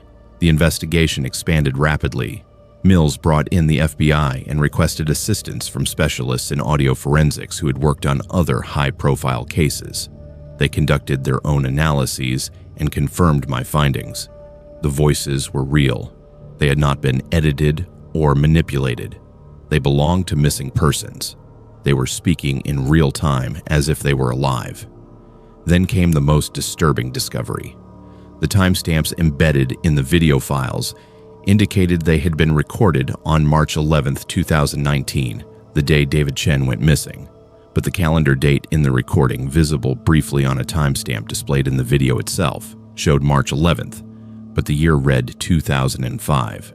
The video had been recorded twice, once in 2005 and again in 2019, or neither date was correct, or both were correct simultaneously. The technical team examining the camera's internal clock found it was set to 2005, suggesting that whoever had been recording video with the camera had set it to a date that was 14 years in the past.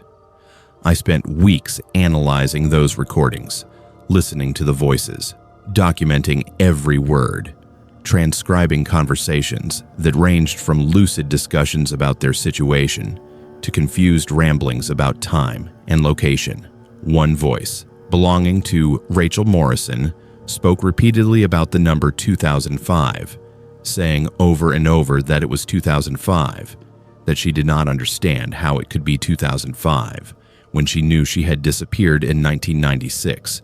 Another voice, belonging to a man named Michael Kessler, who had disappeared in 2001, kept asking if anyone else could see what was happening, asking if anyone else understood that they were not where they should be. Mills brought in specialists in memory disorders and psychology to analyze the recordings. They noted signs of extreme psychological trauma, disorientation, confusion about time and place. The voices were coherent enough to communicate but clearly belonged to people who had experienced significant cognitive and psychological deterioration. Several of the voices expressed thoughts of suicide. Some spoke of having been in the location for a very long time. Others seemed to have no memory of how they arrived or how long they had been there. One voice, belonging to a woman named Christine Harris, who disappeared in 1999, described what sounded like a cave or underground space where time seemed to move differently, where she could not tell day from night, where voices from the past seemed to echo from the walls around her. The camera had been found near a rock formation that showed signs of recent disturbance. Excavation revealed the entrance to a small cave system that had been deliberately sealed many years prior, using concrete and metal barriers. When the barriers were removed, we found an underground chamber. The chamber was empty of people, empty of any signs of recent habitation, but the walls were covered with names. Carved into the stone, dozens of names, hundreds of names, names and dates spanning back to the 1940s. Missing persons names, historical disappearances from across Alaska. People who had been lost to the wilderness for decades were memorialized on these stone walls. The investigation into the Girdwood Cave system eventually led to the identification of a man named Dr. Harold Finch, who had been a geology professor at the University of Alaska Fairbanks from 1975 until his death in 2011. Finch had published numerous papers about the cave systems in the Chugach Mountains. His research had been extensive, detailed, showing an almost obsessive interest in mapping underground passages and caverns. He had died of natural causes in 2011, decades before the recordings were made, but his connection to the locations where people had disappeared was undeniable. The theory that emerged was disturbing. Finch had not been working alone. Someone had continued his work after his death. Someone had been luring people into the cave systems and holding them in underground chambers where they slowly deteriorated psychologically and physically, where they existed in a time that seemed separate from the normal world. The recordings David Chen had captured suggested that multiple victims were being held in the same location, existing together in some kind of temporal pocket where time moved differently than it did outside. But all of this raises more questions than answers. How was the camera recording voices from people who had been missing for years? How could missing persons from 1996, 2001, 1999 all be speaking at the same time in 2019 from what appeared to be the same location?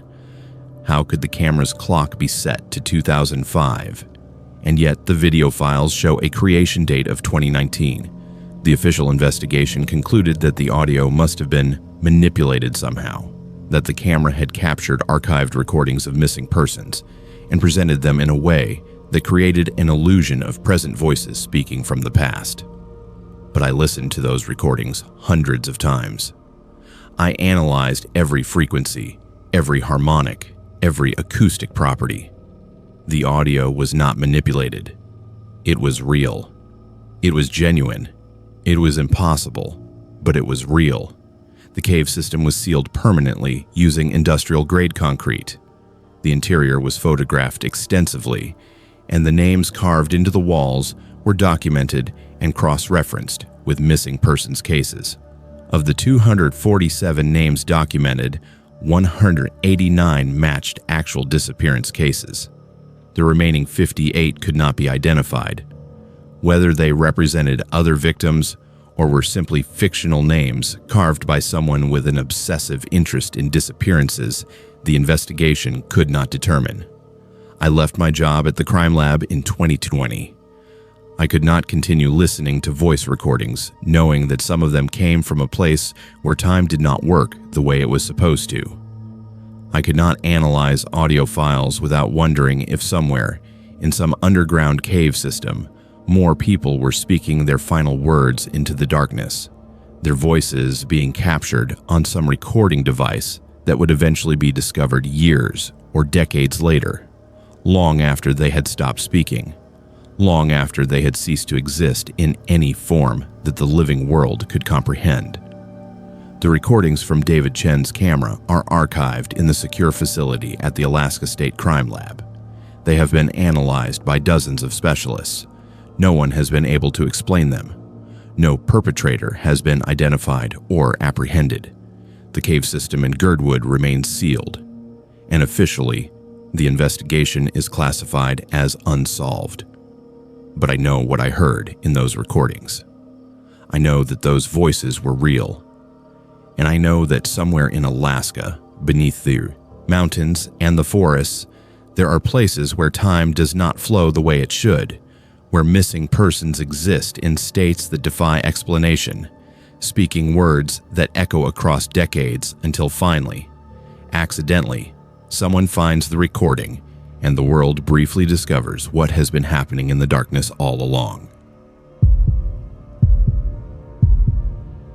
I investigated homicides in Kodiak for 16 years before I retired in 2018. Last month, someone mailed me evidence from my oldest unsolved case.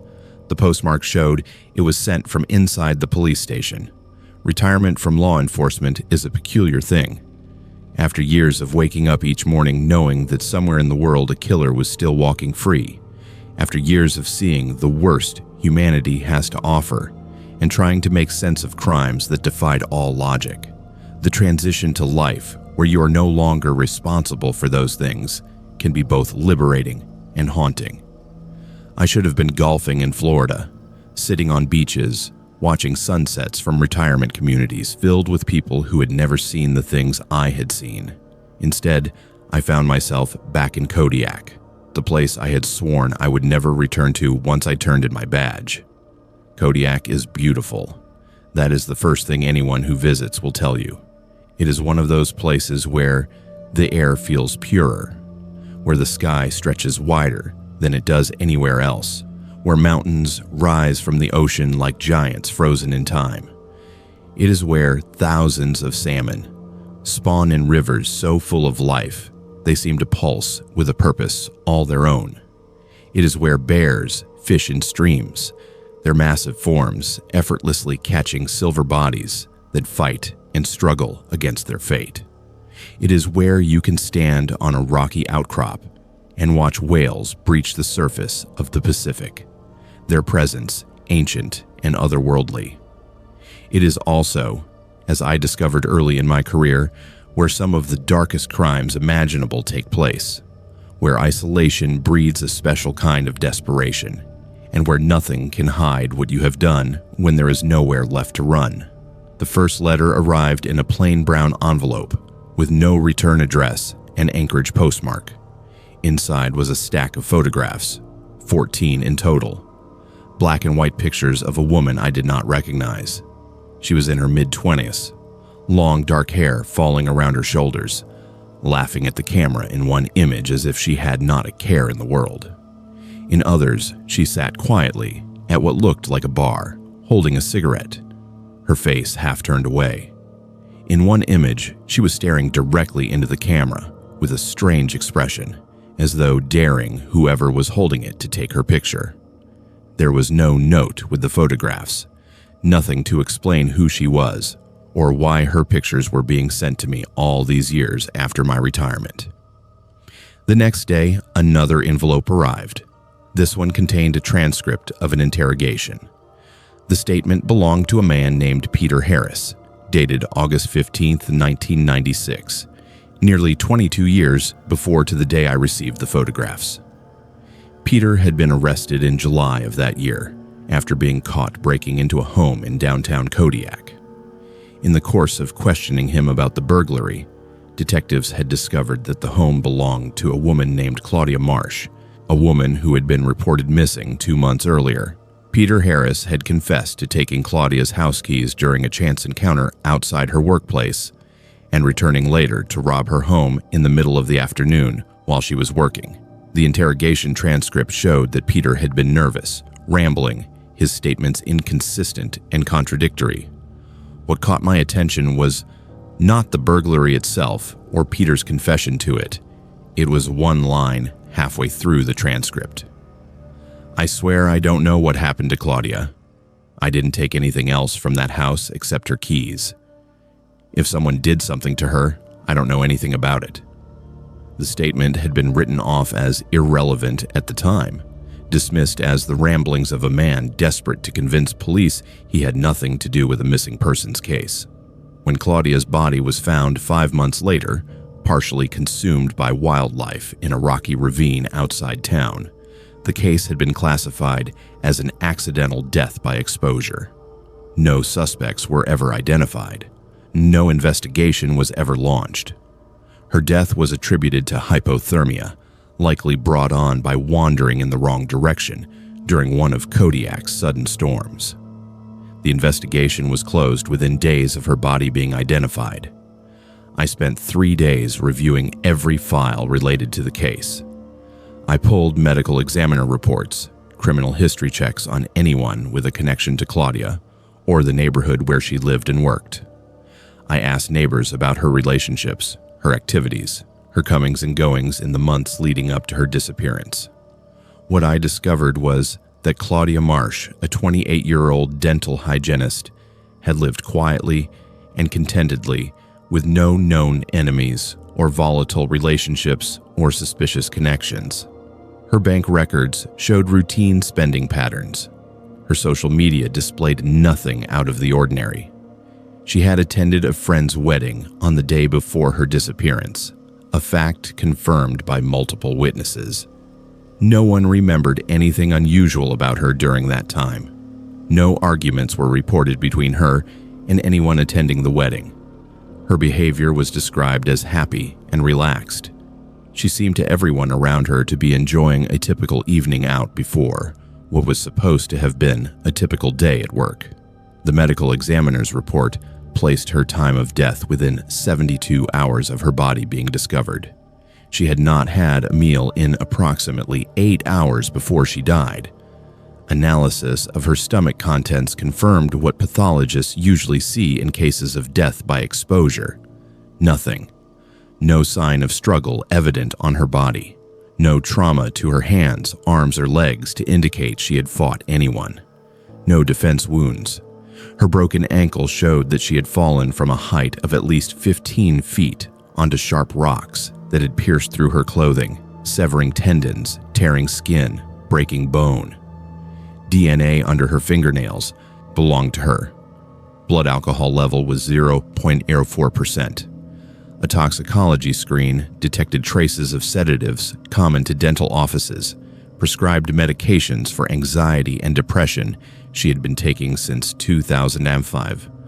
All details pointed conclusively to a tragic yet unremarkable ending.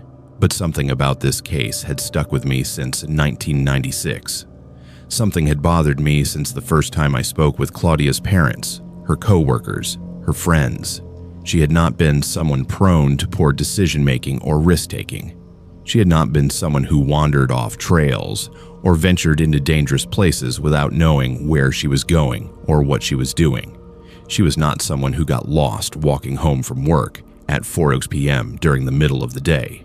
She had left her office that afternoon as though everything in the world was normal, as though nothing unusual was brewing beneath the surface of her mundane life. Yet somehow, within hours of walking home from work, she had fallen to her death in a place no one would ever find her on purpose.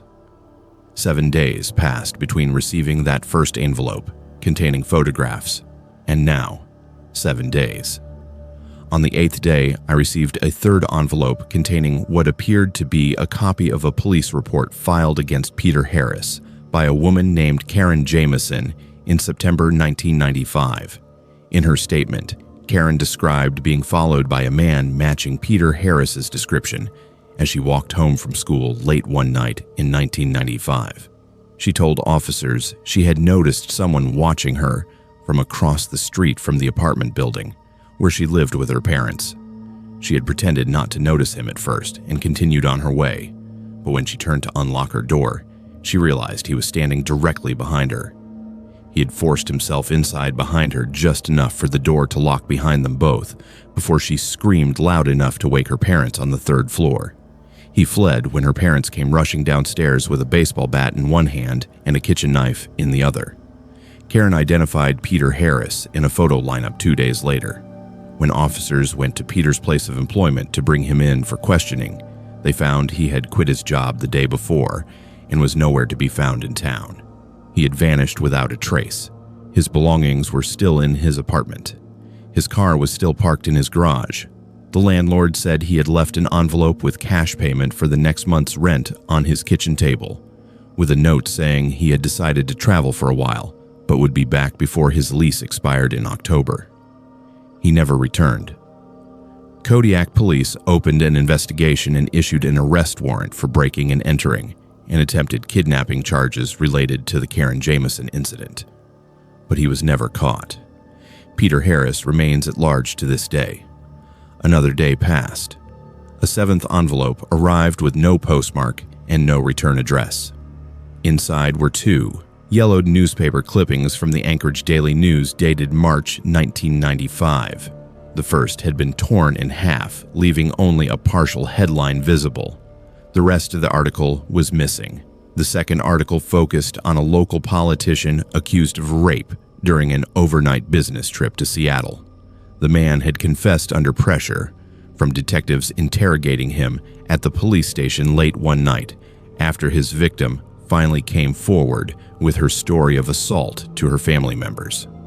When she confronted him, he had broken down, crying, dropping to his knees, begging for forgiveness, claiming it had been an accident.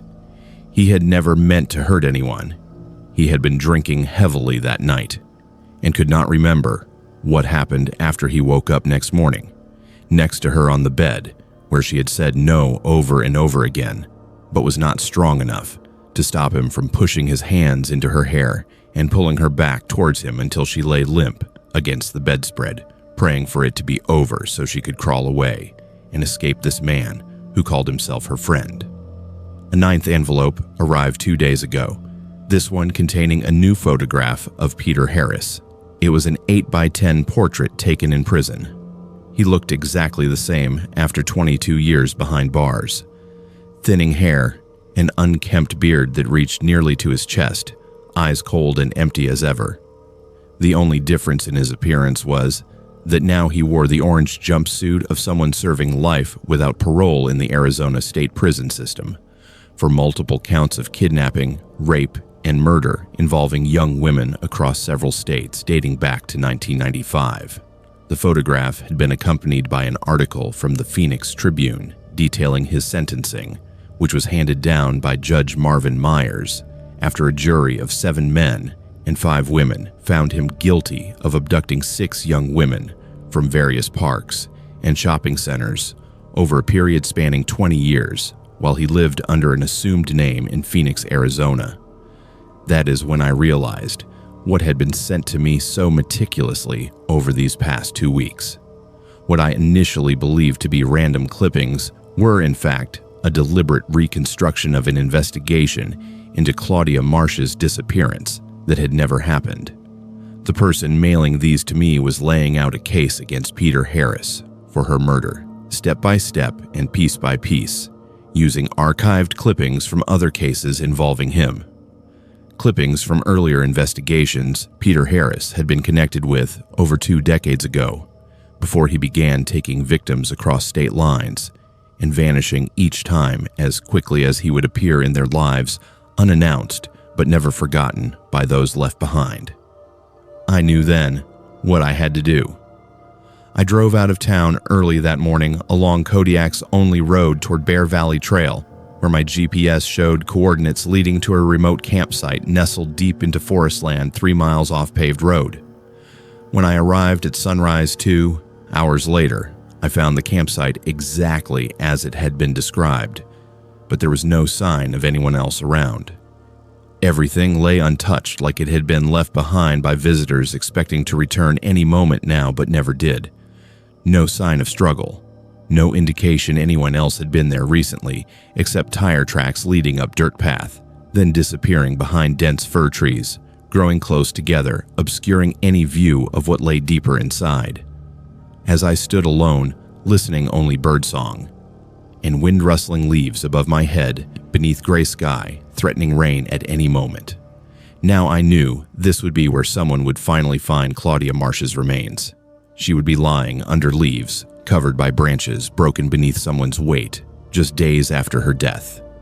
Days before, Peter Harris fled town, leaving everything behind except one single photograph tucked away inside police jacket pocket, containing all answers we needed to finally bring him home again after 22 years running free, without anyone ever suspecting how close he had been or how much he had taken from us all without being caught. Until now. This is how I knew, then with absolute certainty, what had been sent to me wasn't clippings from various investigations over 2 decades. They were breadcrumbs leading straight back toward Claudia Marsh herself. And everything else lay waiting beneath trees still standing tall today, just outside Kodiak's town limits, while rain fell gently down onto soil, covering her forever. I worked security along isolated sections of the Trans-Alaska Pipeline for 14 years. The 800-mile route passes through some of the most remote territory on Earth. That remoteness attracted something we were not trained to handle. The Trans-Alaska Pipeline is a marvel of engineering, a massive steel artery running from the North Slope oil fields near Bristol Bay in the Arctic down to the port city of Valdez on the southern coast. It crosses mountains, rivers, permafrost, and wilderness so vast that standing at certain points along its length, you can see nothing but untouched terrain extending in every direction until it reaches the curvature of the earth.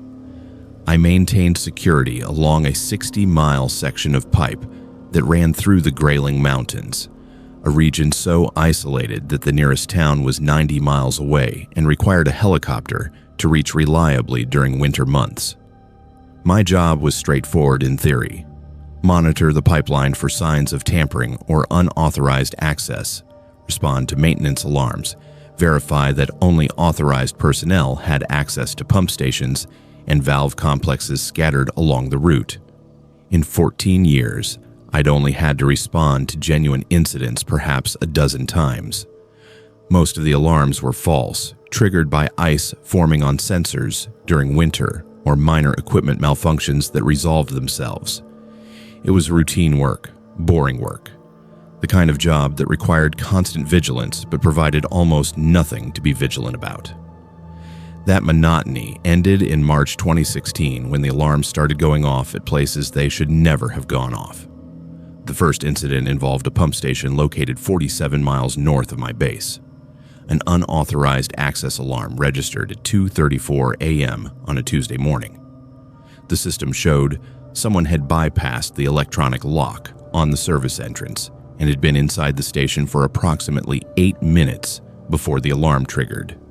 I radioed my supervisor in Anchorage, explained the situation, and received authorization to investigate. I drove my truck to the pump station in approximately 50 minutes, arriving to find everything locked and secure. No signs of forced entry, no indication that anyone had been inside. The service records showed the last authorized maintenance visit had been 12 days prior. I reviewed the security footage from the exterior cameras and saw nothing. The images showed an empty landscape, snow falling gently, the station standing alone in the darkness. At the exact timestamp when the alarm triggered internally, the exterior cameras showed no movement, no person, nothing approaching or leaving the facility. I contacted my supervisor again and reported the incident as a potential sensor malfunction. Maintenance teams were scheduled to inspect and calibrate the system. While waiting for them to arrive, I walked the perimeter of the station, checking fence lines, examining ground conditions for footprints, looking for anything that might explain an unauthorized entry where no physical evidence existed. Over the next 2 weeks, similar alarms were triggered at 3 additional pump stations, each one occurring between 2:02 a.m. and 3:00 a.m., each one showing no evidence of actual entry when I arrived to investigate. The exterior cameras recorded nothing. The ground showed no tracks. The facilities remained locked and undisturbed. My supervisor suggested I needed to accept that the system was simply malfunctioning, that perhaps atmospheric conditions or electromagnetic interference was causing false triggers. I wanted to believe him, but something about the pattern troubled me. The timing was too consistent. The locations were too strategic, positioned at intervals that made sense if someone was working systematically along the pipeline. Then the tunnel entrance appeared. I discovered it while responding to another alarm at a remote valve complex 58 miles north of my base. The alarm had triggered at 2:47 a.m., and when I arrived, I performed my standard inspection. As I walked the perimeter, my flashlight caught something I had never noticed before: a faint seam in the hillside, about 100 yards behind the valve complex. Upon closer examination, I found that what appeared to be natural rock face was actually a carefully constructed facade made of plywood and painted to blend with the surrounding stone. Behind the facade was an entrance, a tunnel carved into the hillside, a tunnel that led down into darkness. I radioed my supervisor immediately and reported what I had found. This time, the response was different. Within 24 hours, I had FBI agents and Department of Homeland Security officials on site conducting a full investigation. The tunnel was excavated and mapped. It ran underground for approximately 600 yards before terminating at what appeared to be a workshop of some kind. Inside the workshop, we found tools, equipment, and most alarmingly, a detailed map of the entire pipeline showing all pump stations, valve complexes, and vulnerable access points marked in red. The investigation expanded rapidly. Over the next month, searchers located 7 additional tunnel entrances positioned at strategic intervals along the pipeline route. Each tunnel was equipped with modern tools and electrical equipment. Each one showed signs of recent use. The implications became clear. Someone had been conducting a systematic study of the pipeline infrastructure, mapping access points, testing security systems, learning the patterns of maintenance crews and security personnel. They were preparing for something: a coordinated attack, a systematic sabotage, a plan so ambitious and terrifying that the entire U.S. energy infrastructure could be compromised. The FBI launched a massive investigation to identify who was behind the tunnel construction and unauthorized access attempts. They interviewed every pipeline maintenance worker, every contractor, every person with legitimate access to the facilities. They reviewed financial records looking for payments that might suggest foreign agents or domestic terrorists. They studied the engineering required to construct the tunnels, which was sophisticated enough to suggest someone with advanced knowledge of geology and construction. But despite all these efforts, they found no suspects, no evidence pointing to any specific individuals or organizations. Then they discovered the living spaces.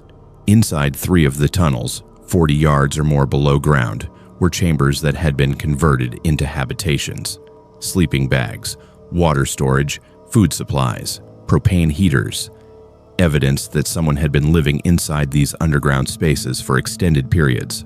The most disturbing discovery was a journal found in one of the chambers. Written in careful handwriting, it documented observations and theories about the pipeline system, but it also contained disturbing personal observations. Notes about surveillance of security personnel like me, details about our patterns, our routines, our vulnerabilities. The journal included descriptions of me specifically: my appearance, my vehicle, my habits, my approximate location at specific times of day. I was terrified. I was being watched by someone who had carved hidden tunnels beneath the ground, who had been living underground, observing me for months or possibly years. The FBI took my statement and assigned protective detail. My section of the pipeline was placed under heightened security with additional personnel deployed to vulnerable points. But whoever had been living in those tunnels and watching me was gone. All the chambers below ground were abandoned. No bodies were found. No evidence suggesting foul play, just empty chambers and detailed journals that proved someone had been observing this critical piece of infrastructure with the intent to either damage it or understand how to damage it. The official investigation was classified immediately. Details were heavily redacted. The tunnels were sealed using concrete and metal barriers designed to prevent any future access or excavation. My section of the pipeline was transferred to a higher security classification, and new monitoring systems were installed that were far more sophisticated than anything I had ever seen before. When my contract expired in 2019, the pipeline company offered to renew it, but I declined. I could not work knowing that beneath the ground around me, there might still be tunnels, still be observers, still be someone studying the infrastructure with intentions I could not comprehend. What I learned later, through former colleagues still working on the pipeline, was that similar tunnels had been discovered at other sections of the pipeline over the following years. Some were found as far south as the Copper River, over 300 miles away. Others were discovered pointing access points along the route where no tunnels had been found initially. The pattern suggested that whoever was behind this had been working on this project for years, possibly decades, with resources far beyond what any single individual could command. The tunnels were too sophisticated. The planning was too extensive. The level of surveillance was too comprehensive. No one was ever arrested for the tunnel construction. No organization ever claimed responsibility. The project simply stopped at some point, abandoned before completion, left behind like evidence of an enormous ambition that had been interrupted before it could reach fruition. Sometimes I drive past sections of pipeline and wonder what is still beneath the ground. What plans remain incomplete? What tunnels still exist undiscovered? What observers might still be watching, still studying, still preparing for a moment when the pipeline and everyone protecting it will be vulnerable to whatever they have been planning all along? The Trans-Alaska Pipeline continues to operate. Oil flows through those steel tubes every single day, traveling the entire 800-mile distance from the Arctic to the Pacific.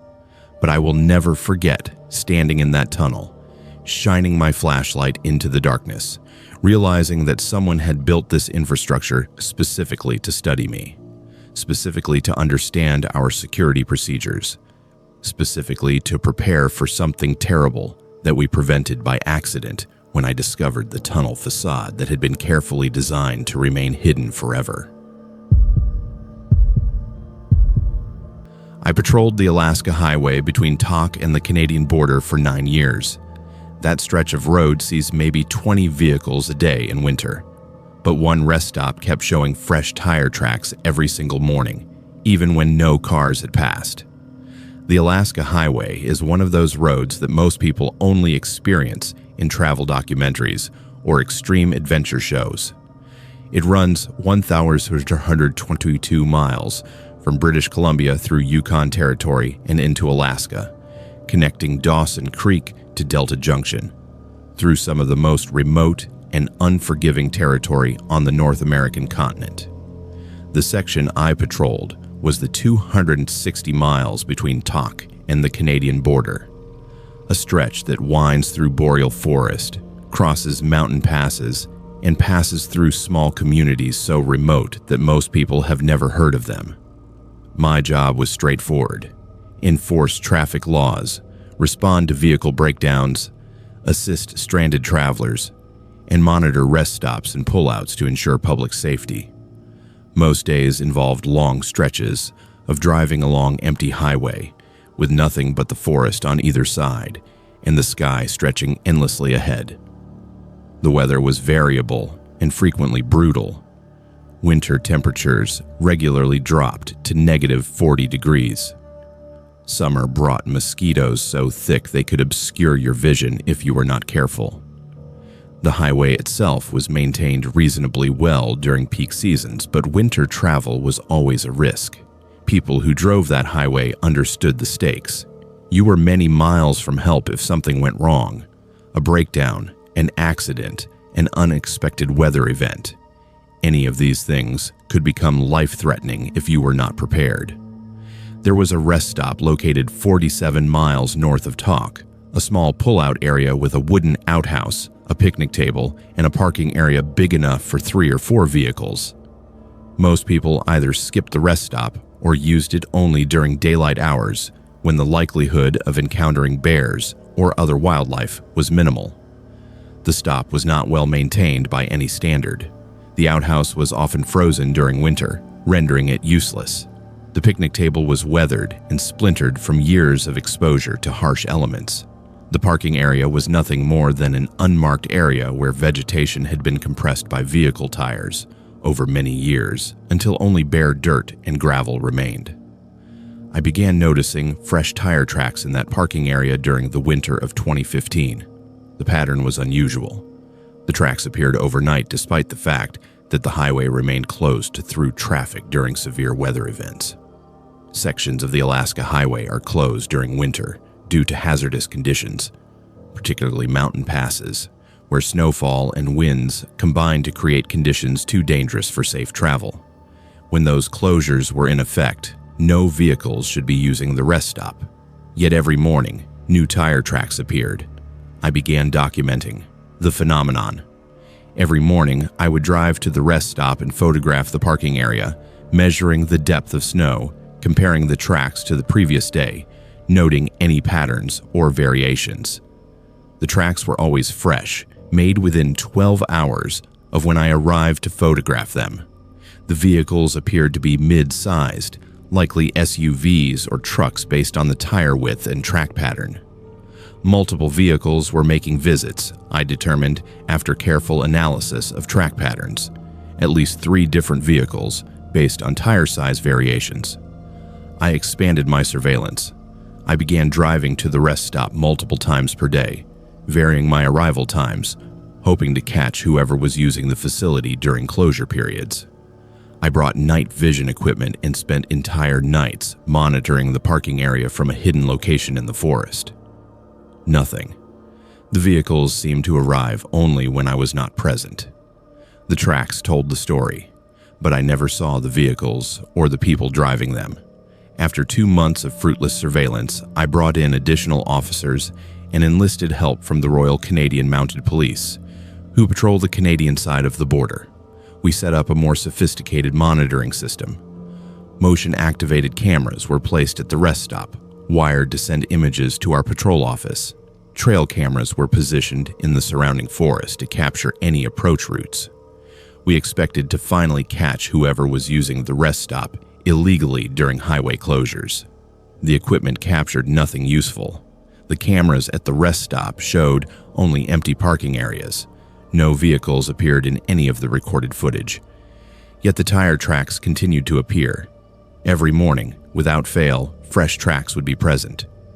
The tire patterns remained consistent with the previous weeks. Multiple vehicles, the same sizes, the same makes, visiting during the night hours when no human observer could see them. I began researching the history of that rest stop, wondering if there was something about the location that made it attractive to illegal activity. I discovered that the area had been used for bootlegging during Prohibition. Rumor had it that smugglers ran alcohol across the border through the Talk Gap, a mountain pass that provided direct access to the Yukon without going through official border crossings. The rest stop was located near that gap, suggesting perhaps the history of smuggling through the area had not ended. I coordinated with Customs and Border Protection agents to investigate whether the rest stop was being used for smuggling operations.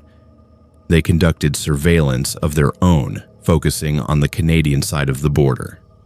They observed nothing during their monitoring periods.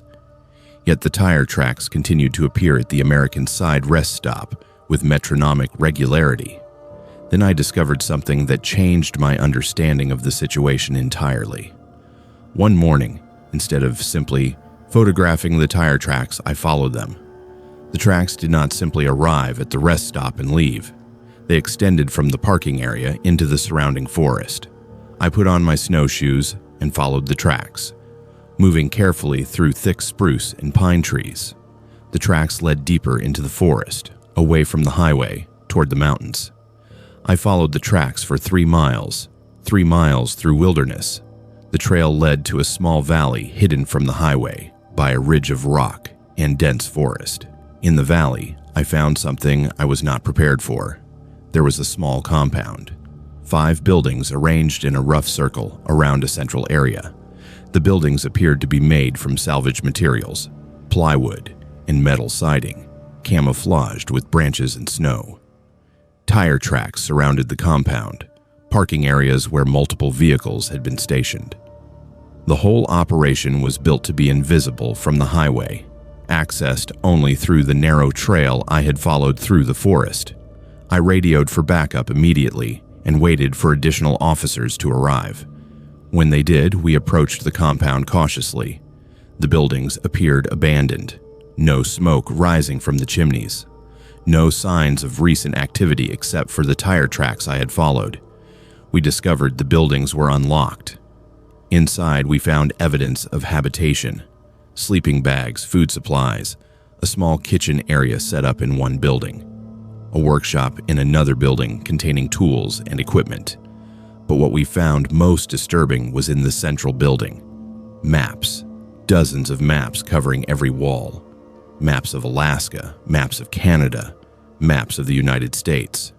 Every map had been marked with locations, dates, times, and handwritten notes in a language I did not recognize. The level of detail was extraordinary. Specific locations were marked along the Alaska Highway. Rest stops, pullouts, sections of highway where visibility was limited or traffic was minimal. The FBI was contacted immediately. Within 24 hours, agents from multiple agencies descended on the compound. The buildings were fully excavated and documented. Evidence was collected and analyzed.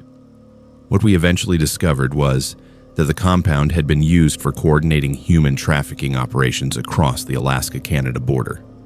The tire tracks at the rest stop represented transport runs, moving victims between collection points and staging areas. The maps indicated that over 40 different locations along the Alaska Highway and connecting routes had been used for trafficking operations. The handwritten notes in a Cyrillic script suggested Russian organized crime was behind the operation. The compound had been abandoned approximately 3 weeks before I discovered it, suggesting they had moved operations elsewhere after realizing someone was beginning to investigate the tire tracks. The investigation that followed was classified at levels I was not cleared to access. What I learned was limited to debriefings and official statements. Trafficking victims were eventually rescued from locations in Canada and Alaska. Criminal charges were filed against individuals allegedly connected to trafficking organizations, but no one was ever arrested at the compound I discovered. Whoever had been coordinating the operations had vanished. What haunts me most about this case is the tire tracks. Night after night, they appeared at that rest stop with perfect regularity. 3 miles of forest separated the rest stop from the compound, yet somehow the victims transported through those locations remained unnoticed. No one reported seeing anything unusual. No stranded travelers called for help from that isolated rest stop. The trafficking operation existed in plain sight, accessible from a highway that thousands of people drive every year, yet invisible to everyone except whoever was driving those vehicles in the darkness. The compound was eventually dismantled. The buildings were removed. The forest reclaimed the small valley. I still patrol that same section of highway. Every time I pass that rest stop, I examine the parking area carefully, looking for tire tracks that should not be there. Sometimes, during winter months when snow covers everything, I find fresh tracks again. Never the same pattern as before, never clear enough to follow with certainty, but enough to suggest that perhaps whoever operated from that compound was returning, waiting for the attention of law enforcement to diminish before resuming operations. The Alaska Highway stretches on endlessly. The rest stop stands waiting for the next traveler. And somewhere in the darkness between Tok and the Canadian border, tire tracks continue to appear on nights when no one is watching, when the highway is empty and the forest is silent and the distance between help is measured in dangerous miles that no one traveling alone should have to traverse.